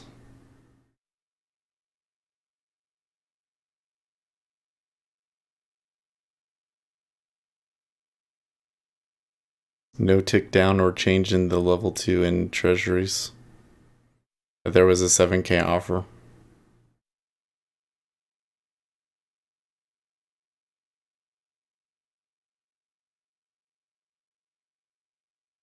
Mm, 5K at 15. My oh my.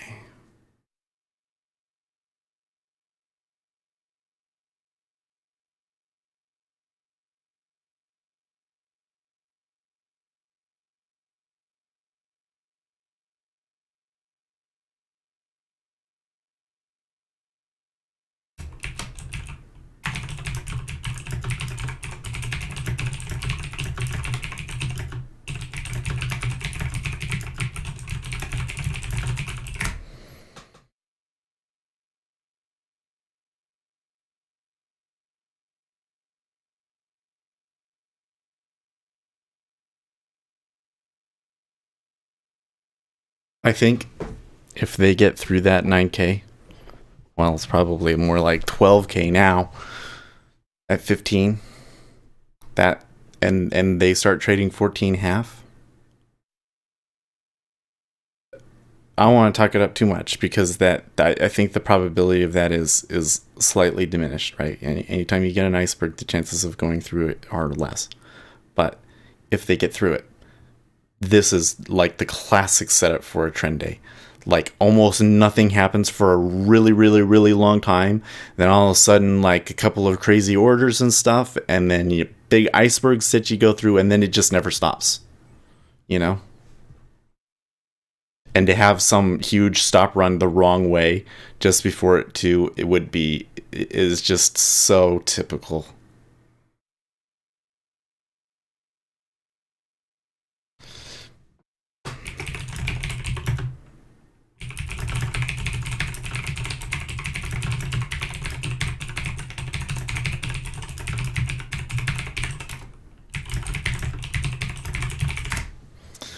That is crazy. Look, it's pulling. E-mini's still going.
Okay, I'm not seeing a lot of selling into 15 yet.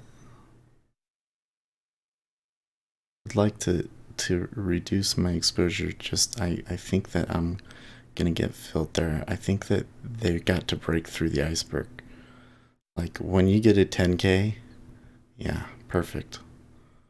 When you get a 10K, they almost always bust through it. And at the very least trade a little bit into the next price.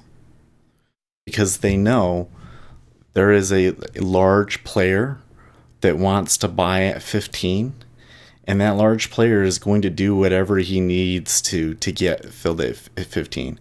If they moved it away from him, he would eventually bring it back to them. So it's no point. There's no point in trying to fight it at that point. You sell it, and you sell through it and try and get out on the other side and then see what happens instead of trying to fight him. How is your Bitcoin working out? Well, I don't have any Bitcoin, right? Remember, I sold at the very top. An equity news thing, a note Not the very top. I actually sold before the top. Positively as Citron. Right? And I got and then I bought again after the fall at 6,000. And then when it went up to, what was it, 10,000, I think it was, then I got completely out again. And I don't own any Bitcoins anymore. And when it comes back down, right now the estimate is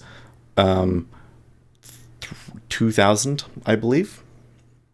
I'd have to recalculate it, but when it gets down there, it's not there yet, but when it gets down there, then maybe I will buy. But I don't own any Bitcoins right now because I traded it really, really well. What else can I say? So if you want to know how I did that, I have a Patreon and I post a chart every day. And that chart tells you when to buy and sell it. Well, it doesn't tell you when to buy and sell it, but it identifies the best risk reward locations for us. And it's been extremely prescient at predicting the moves in Bitcoin. So if you're interested in, maybe you think that Bitcoin is going to have another run, I don't know if it's ever going to happen again. We got to consider the possibility that Bitcoin dies.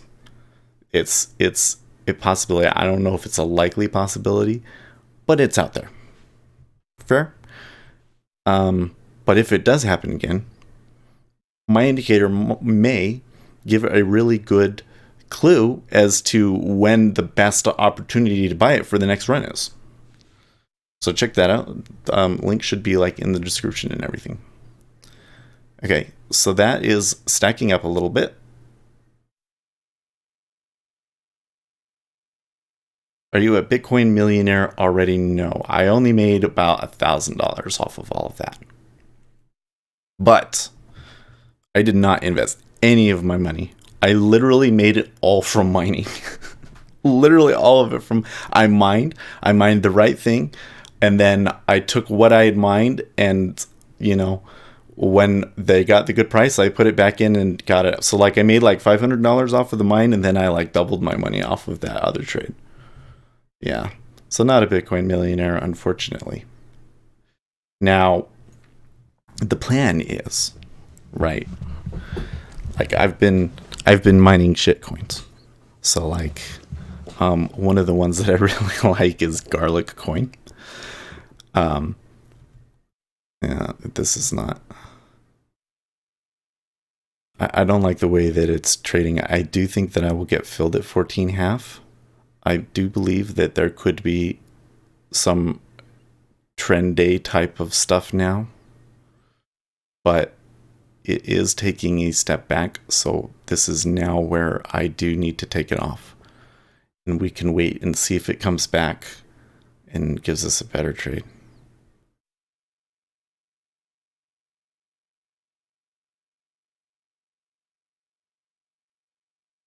See, and ES has come back significantly too.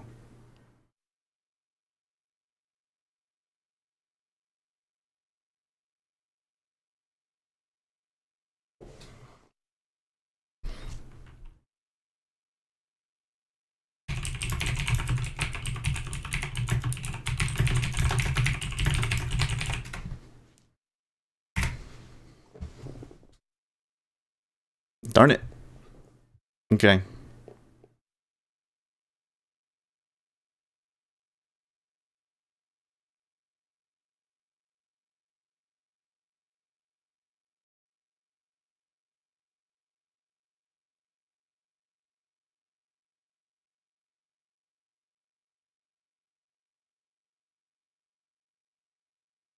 What price was it at? Okay, so it was 15 and 15.5.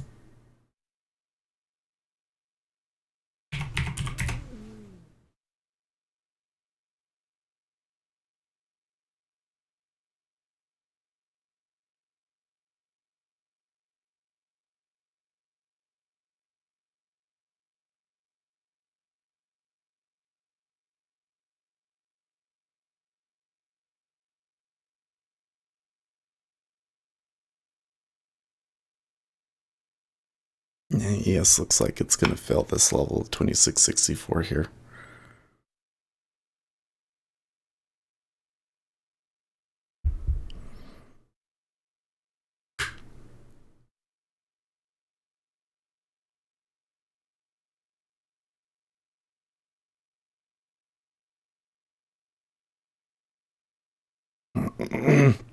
Like it came back a little bit too much, for it came down. And now it's up and it's down. Now you may be getting a right shoulder. I don't like the pattern I'm seeing in ES.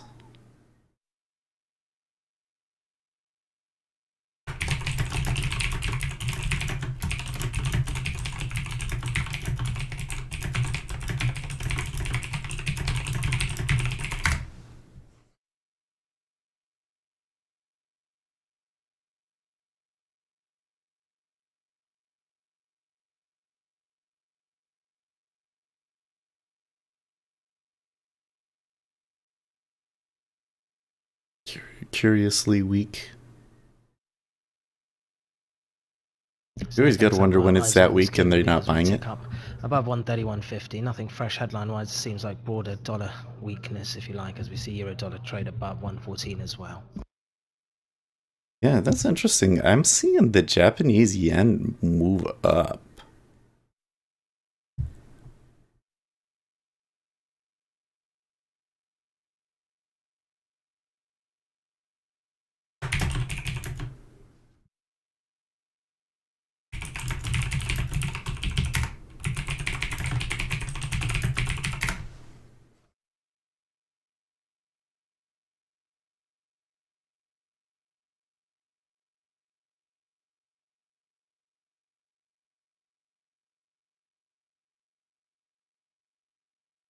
Okay.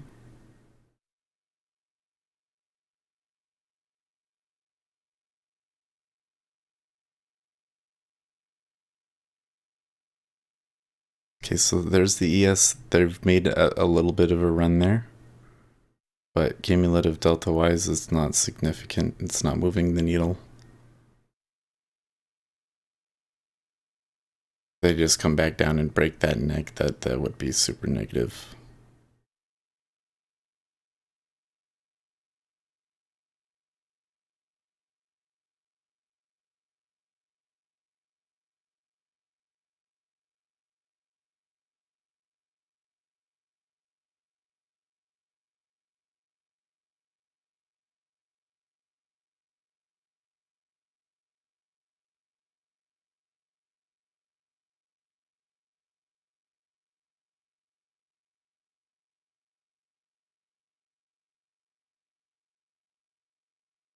Okay, let's come back up a little bit more.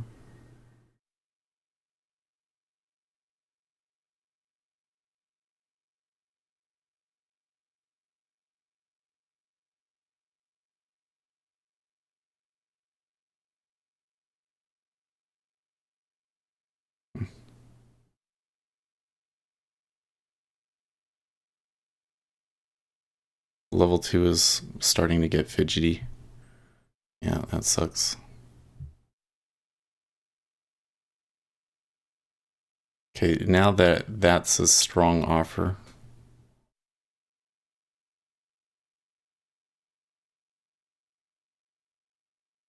This is a strong offer. It could be, I mean, today we've been getting that as a counter signal. But it's a little different on the downside, isn't it? So, but it's like that's right where my stop is. So, like, what do you do? You know? Hey, like that was a really, really good tick up.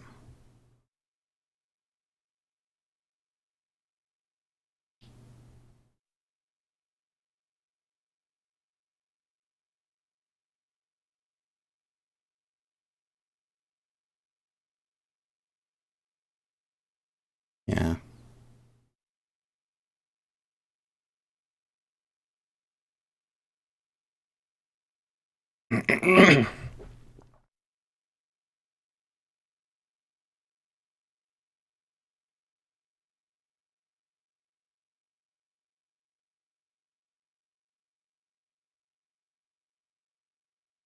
Okay.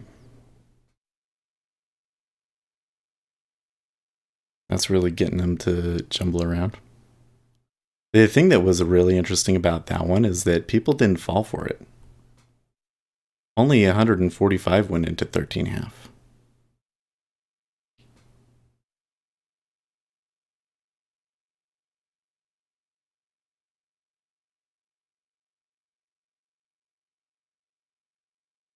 And somebody bought all of that, in fact.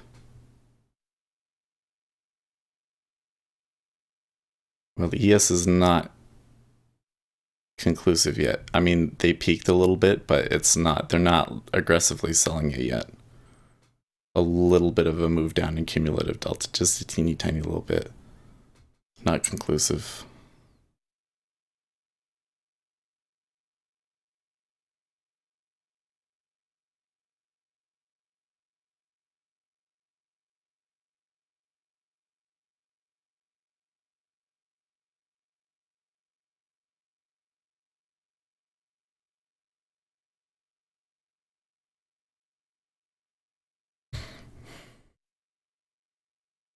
It's not very much being offered. They're not buying through it yet. Okay. Not a strong bid. Building a little bit. This isn't like enough either.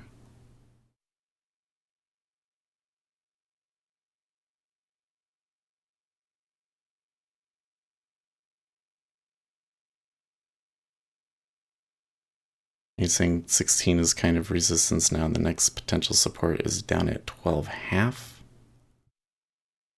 Yes, 13.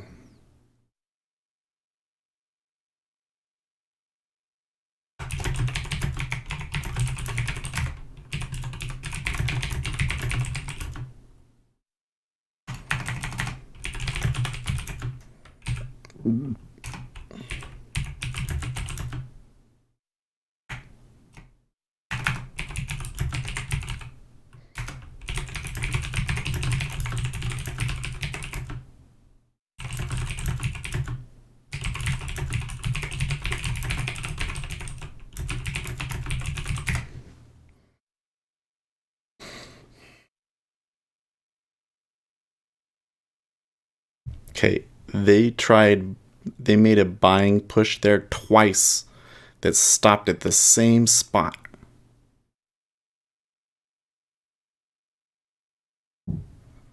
They're holding it there, though. Oof.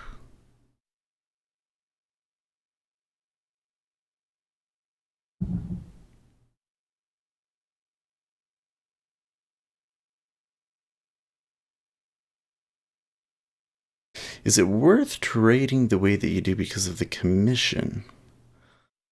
I would have to say, so in January it was. This month I'm not so sure. I don't like that.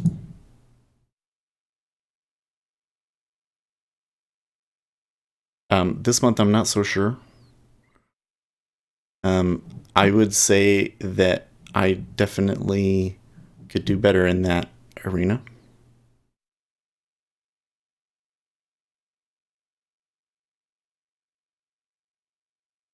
For was the target.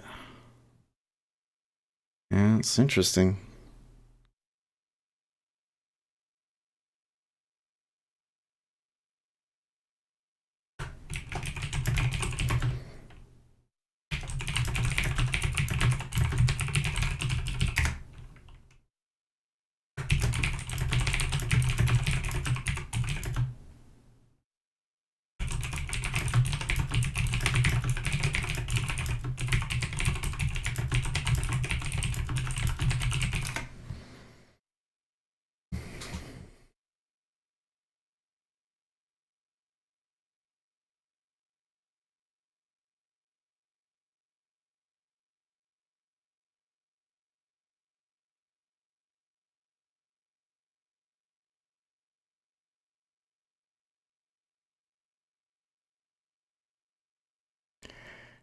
Yeah, interesting.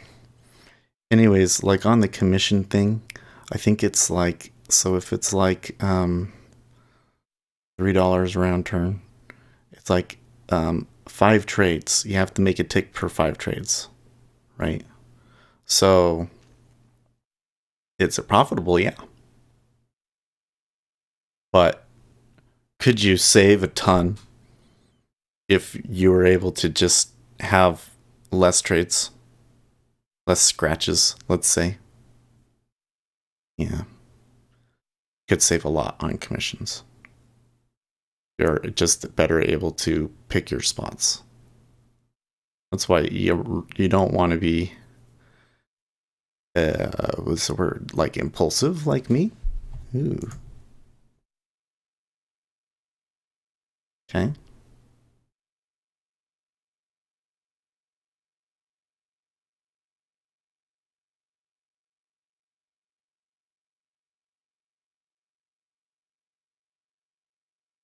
So let's just say you can totally be profitable trading this way, and I was in January for sure. We know that. Okay.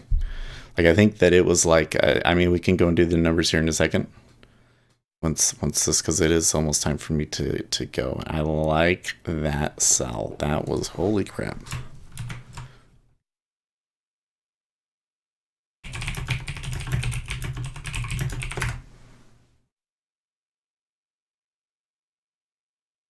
That was a big sell.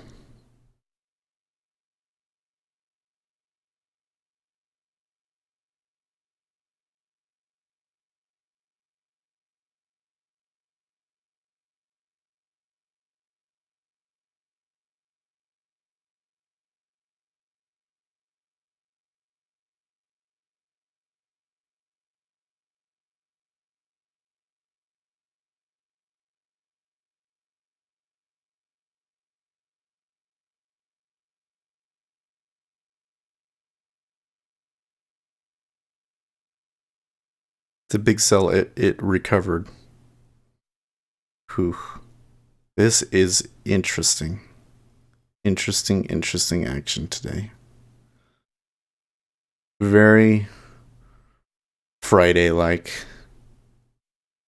Always tricky. Always tricky, those Friday. Tricksy little Fridays is. Ah, shit. Look at that.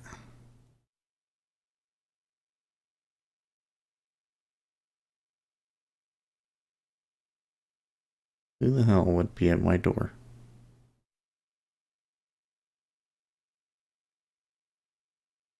Hold on.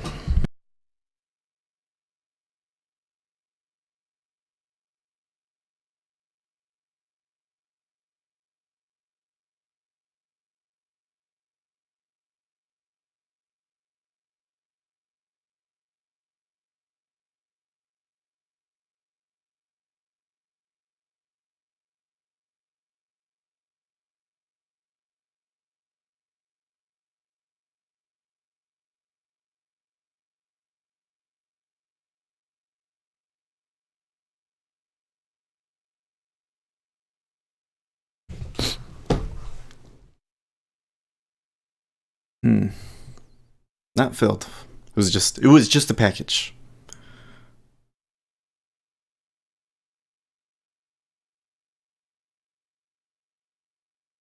Look at that. Okay. Oops. Again, this ongoing government shutdown, you got Trump briefed on New York air traffic staffing issues. According to CNBC, says they've given the market a bit of a lift, but others are counting that for other bits and pieces of the news today.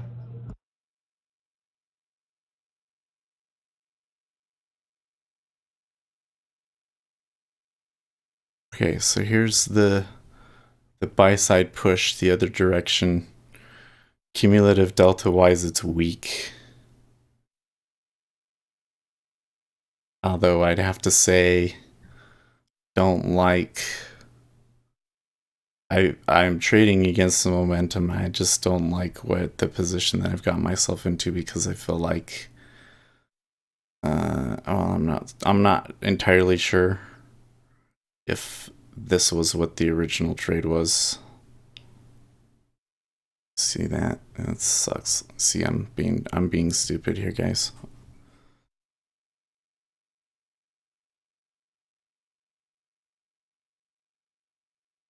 That E-mini is very strong today. Put it best on this flight situation. So flights of the top 3 US airports have been beset by delay due to the air traffic controller staffing shortages. The most visible sign yet of the broad impact the US government shutdown is having.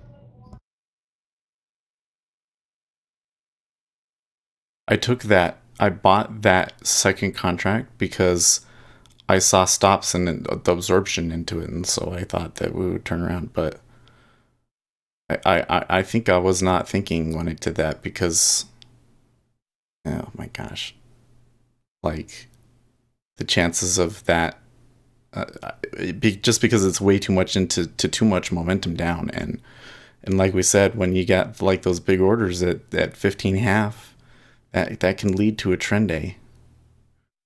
I thought that the E-mini was done. It was not done. They just pushed up there. I think that's it.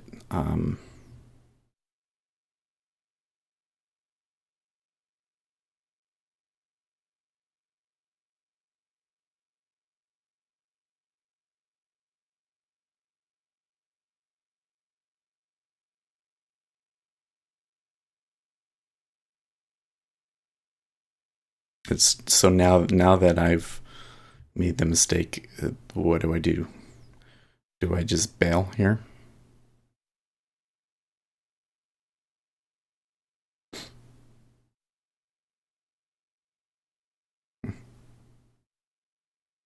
Uptick in the 5-year. This looks like it's about to uptick. That's unfinished though.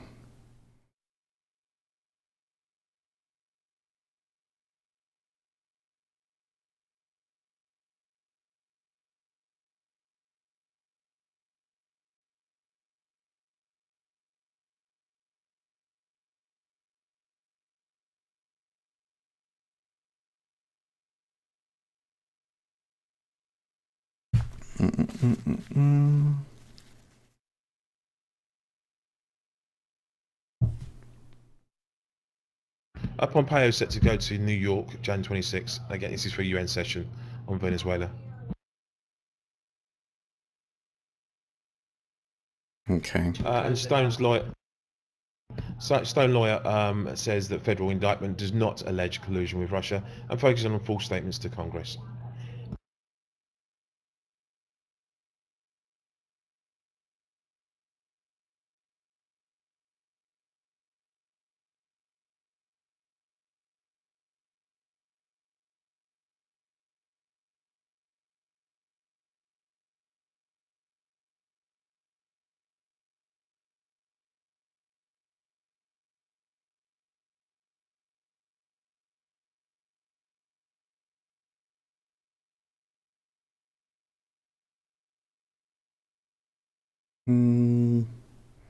So the thing I find interesting though is, why are they buying?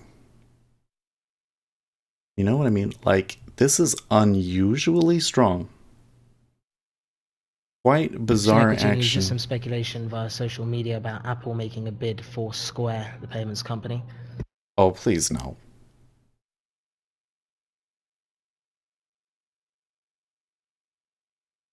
These big tech companies, they just gobble everything up and ruin everything.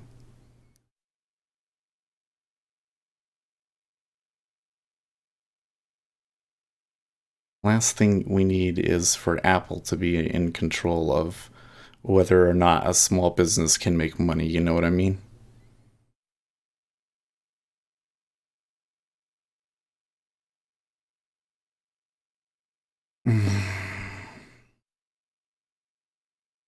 FAA cancelling the halt of flights taking off for LaGuardia. Okay.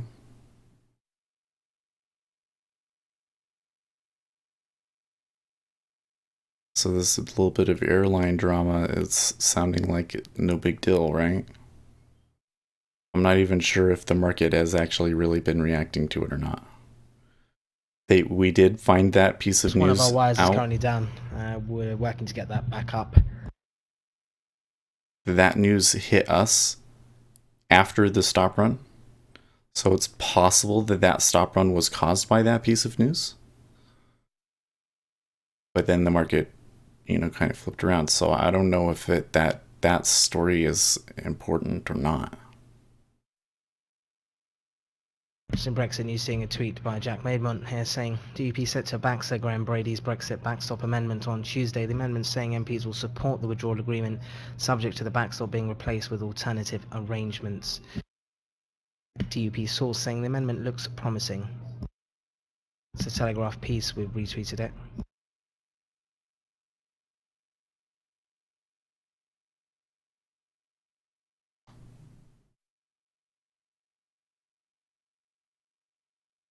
Okay, below 3 now.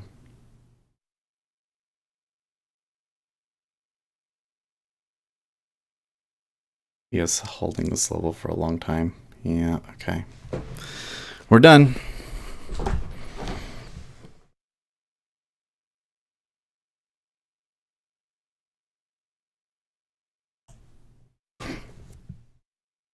I was doing well until I made that mistake, and that was like a total, like, let's run back through it in my head. Like, I took it long because I saw that the E-mini was coming off.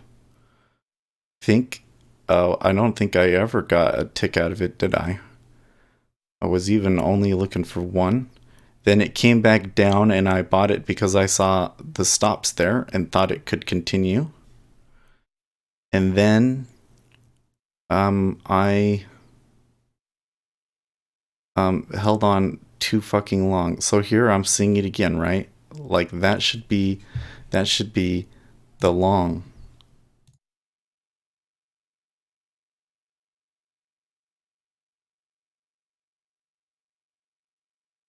We've got both our wires now back on and running.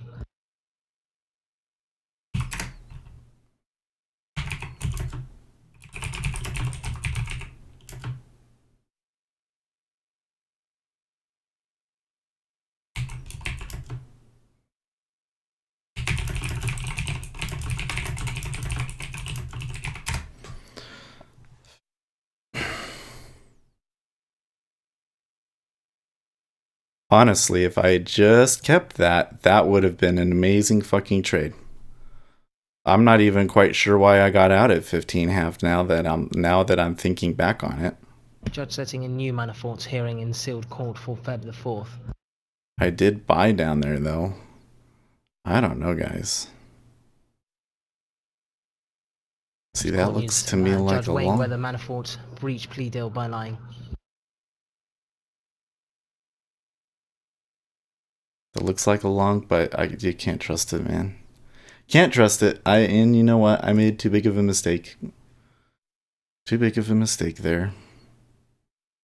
Foolish, foolish, foolish 4-tick trade. I don't know what it was thinking. You know what? Now making the headwinds on some of the main wires. DUP made back Graham Brady's Brexit backstop amendment. You know, earlier I was really complaining about not feeling very well. So I guess that it's not like a huge surprise that I would end up making such a huge personal mistake, you know? Wasn't a misread, it was a complete mismanagement on my part.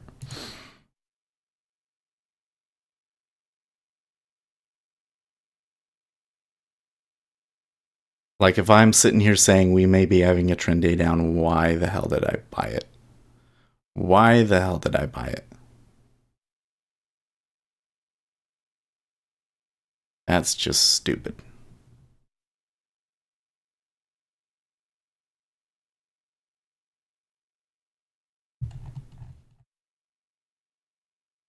Let's do the chart here.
Just keeping an eye on these Pelosi comments regarding the shutdown.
You see, I'm seeing the long.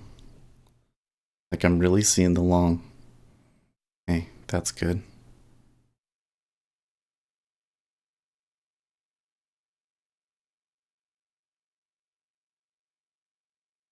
Sources say, this is via Jack Maidman. Sources also say Sir Graham Brady has been encouraged by Julian Smith, the Chief Whip, to pursue the backstop amendment.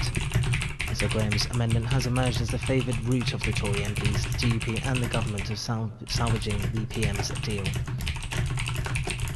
Schumer saying trying to work something out on this shutdown.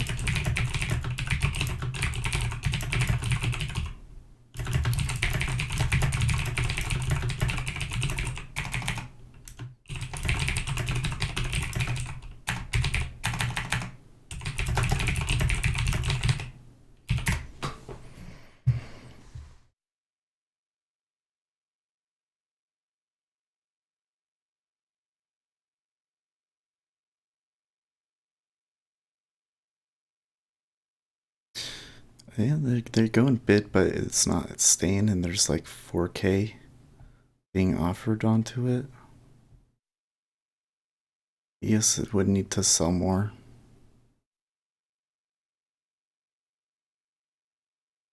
That's a good uptick.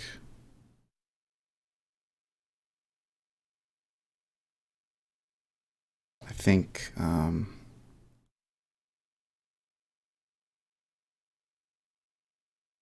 13.5, 14.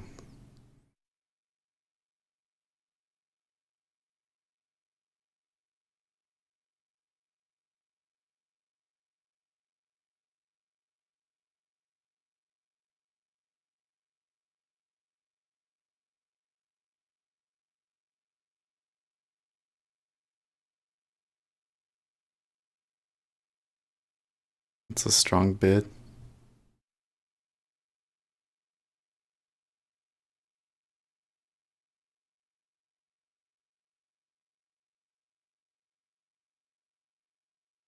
Okay.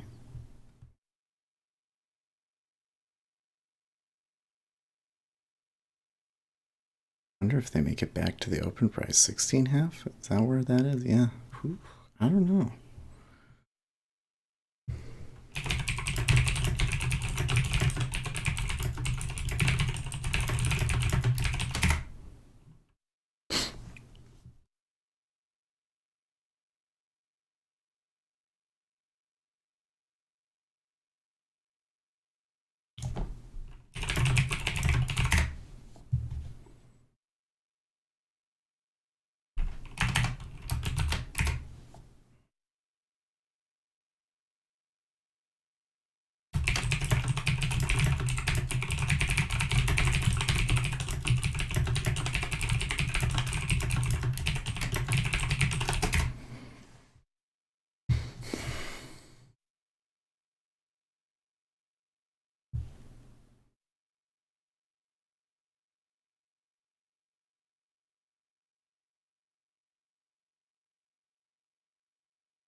You should be careful. Like that uptick and everything was great. That is Alex like Wickham on Twitter trending saying Chief action. Whip Julian Smith has privately told MPs the withdrawal agreement could be reopened. It seems to me like, It's the BuzzFeed reporter there, Wickham. well, he's pointing out that it's BuzzFeed because everybody knows that BuzzFeed is full of shit. Yeah, okay. So that kind of confirms my suspicions that it may not be as good as it appears. In energy news as well, update given the Venezuela power struggle. Schlumberger's spokesman saying the oil field is operations in Venezuela continuing amid this power struggle. Okay. Well, I think that my final profit and loss is justified. I made 2 big mistakes. This mistake. And you can see that without those, I would have been profitable. But I made some bad decisions, no question about it. And to only be down 3 ticks is great. So I'm happy about that, but I'm a little disappointed in myself, of course. How you guys doing over here? I know you're all watching on Twitch today, so I hope that wasn't. I mean, there's not really any difference, right? But it's still annoying. We definitely don't get as many viewers on Twitch, but hey, having 9 people on Twitch is great. So thank you guys for watching. And if you have any questions, do have like 5 minutes. I think that after all that we've taken, I don't think I want to take any more. I'm really feels to me though like maybe they're done.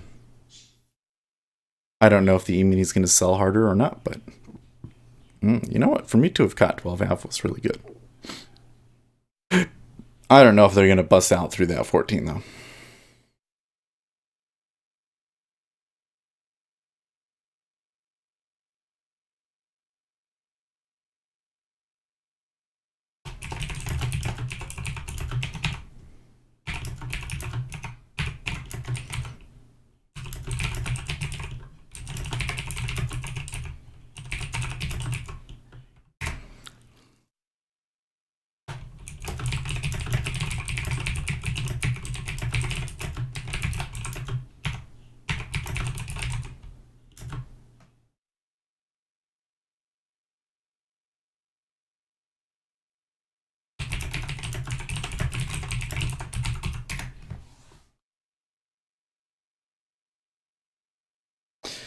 Did you teach yourself the strategy you trade? Is it bits and pieces of what John Grady does? I am kind of trying to do the same, but in ES. Okay, good question. So here's my long story. I worked for Goldman Sachs in technology, and one day when I was in New York visiting, somebody asked me they were having a problem with Ready. Ready is like the trading software that they give to hedge funds. So they spun it off. So if you ever went and worked for a hedge fund, there's a good chance that you'd be using Ready. And they were having a problem with it, and she said that my macro key is not working. So I didn't know really what that was, but some of the people that worked with me in Salt Lake were like the QA for that. So I took a look at it and I was like, well, we can tell them and stuff. She's like, at the very least, I can tell you, and you might be able to give them a better description of what's happening than me. This Asian girl. So she shows me. Yeah, I saw Ready at a Bright trading office. It looked like it sucked. Well, so it's kind of interesting. It's not so slick as Jigsaw, I think. Like, when you look at how Jigsaw looks, it's really slick. But it does have features that they need. So one of the features that she showed me was that she had a big order. Like, I'll try and set it up and show you right here. She have a big order right here, right? And she would click on it. Oops. And here, there would be a button that says refreshing order. And another box that would say how much to show. So she had like a 5K refreshing order on there or BuzzFeed something. piece now seeing But only showing traction on the 50. main wires. Okay. So that was the first thing. Was okay. So there are refreshing orders out there. And that was like the furthest thing out on the DOM that she had. Right? And then whenever it would tick up or tick down, the robot would put an order in. And then if it started to tick down and it would get executed, it would just pull it automatically for her. And sometimes if they swept it, they would get bought, but she was okay with that. And if there was contracts that were the other way, then she would just like buy more over here or whatever it was that she needed to do to get her position to where they needed it to be. Okay. And she said, okay, so the problem is my macro button doesn't work. So she would have like an order right here, like this. And she would say, okay, I want to buy everything that's here. So if like she held a control or something like that, it would buy everything at that price. Like if there was 1,700 there at that thing, then when she hit the button, it would put it in an order for 1,700. And then from US banking regulators, risk associated with leveraged lending activities are building. The risk in the portfolio of large syndicated US bank loans taken out before April 18 has declined. Canada's November 2018 budget balance coming in as a deficit of 2.22 billion Canadian dollars versus November 17's balance of a deficit of 2.88 billion. The April to November budget balance in at a deficit of 2.13 billion Canadian dollars versus a year ago balance of a deficit of 9.45 billion Canadian dollars. I don't know what that meant, but it sounded important to us. Anyways, so if she held... From that, Alex Wickham, BuzzFeed reporter, saying some in the government believe Corbyn will pivot towards the EEA plus customs union, and that could win a majority in Parliament and split the Tory party. Okay. Anyways, so she would have these orders up here like this, and she would say, if I press Control, then it will buy everything that's here. And if I press Shift, it will like queue up all of my actions. So she showed me literally right there on the DOM. So I can hold Shift and I can press Control and buy everything that's here, and then I can cancel my order here. And then she lets go of Shift, and sure enough, it buys everything that's there. The market ticks up, and the market actually reacted to that one and it bought up a little bit. Okay. And I was like, wow. That's so cool, because like I want to trade someday, and like I would want to like really trade, and like I had no clue that was how it worked. And she's like, well, if you ever want to trade, I think that this is the way to do it. If you leave the firm, or even if you somehow you get in trading, just pull up a DOM and look at it. I'm like, okay. So then I started doing research after that, and that's where I found the No BS day trading book. So I did do what John Grady taught. That's where I learned it from. Like somebody at Goldman Sachs showed me that it happens, and that it's how real traders, professional traders, that's what they're looking at, and so that's what I want to look at. But I didn't really understand the dynamics of it. I didn't understand that there's bids and offers and how they get matched and all that. I didn't understand any of that stuff until I read John Grady's book, right?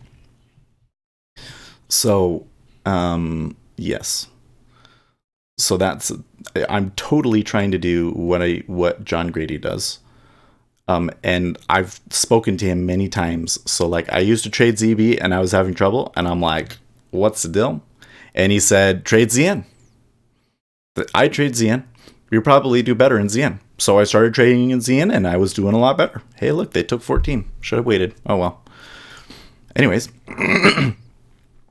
Now, I'm not going to say that what I'm doing is exactly what he does, because I think the whole point of his book was to say, here's how the game works. Here's what's really going on underneath of the covers. And if you really understand what's really going on underneath of the covers, and you can come up with your own trade theses and your own trades and do your own thing, right? So he has context, and he has his way of judging what the context is. And there's no real way for me to know what that really is. It sounds like he himself doesn't completely understand it. He just kind of knows and makes an educated guess about what things are going to do. And so I'm kind of doing the same thing. You watch it for years and years. Like, I think now we're on year 3 here. And you come up with stuff. So yeah, and we know, like I've and just to give you an idea, because I don't know if I think I've seen your name before, like a couple of weeks ago, no, or maybe a couple of months ago. But if you're not following me every day, sometimes I do really well, and sometimes I don't do well. As of late, I have gotten pretty good, I think, this year of being able to judge the context. We've had periods where trade was not very good, and I was still able to eke a little bit of profit out. And there's been periods where trade was really good, and I was able to catch really good runners. And so I've been doing better in that respect, and that's been making me more consistent. But I still have some of these dumb mistakes, like that -8 tick loser from me shorting 14. That was really fucking stupid. No doubt about it. I don't want anybody to look at that and be like, well, he thought that was going and he just was wrong. Or no, I was completely out of my mind there, and I made a mistake, and that's going to happen to you too regularly. I don't think that ever goes away. You can reduce them, but it's never going to completely go away. But I was just not thinking straight there, and I should not have been going long there. I'm lucky that this one worked out. Some of these other ones were great. This short that I took from 15.5 should have held for longer. Obviously, I could have done really well today if I hadn't have made mistakes, right? So that kind of gives you an idea of what my trading is like, but I'm not going to say that I'm like a super rock star. I remember last year, I did really good from like January till March, and then from about April until September, I just did fucking awful. Like, I literally lost every day there for a period of 2 months. And I could not figure out what was wrong with me. But it wasn't me. I was sticking too much to the signals that had worked for me in March, and they weren't working anymore. And I have since learned to adjust things based on the market. Anyways, so that's the 2 things. Watch the DOM for a really long time. It might take you 3 years to really figure it out and become consistent, and the market changes. There are periods of the year where there's more volatility than others. There's less volatility in the summer. There's more volatility around January. There are days of the week that have more volatility. There are times of the month that have more volatility. There are certain news things and so forth, and you have to put the action that you're seeing into context. When it is slow, if you see a tick up and a really huge bid, that is very often a contrarian indicator. Whereas if we're having a good trend and it ticks down, that is like they're going for the next level. You better get on board. It changes. You're going to have to change too if you're going to trade like this. Yeah. I'm just blabbing now, but I wish I had more time, but I got to go. But I think I answered that question pretty well. And I'll be back on Monday. I think I'm going to make a video this weekend. So, because like we got some stuff going with the Democrat primary, and I want to make videos about that. So keep an eye out for that. And I'm always checking Discord. So if you have any more questions, just ask them in Discord, and I'll answer them later when I get back into work. Okay? So thank you guys for watching. And I will see you guys on Monday. In the meantime, stay profitable, friends.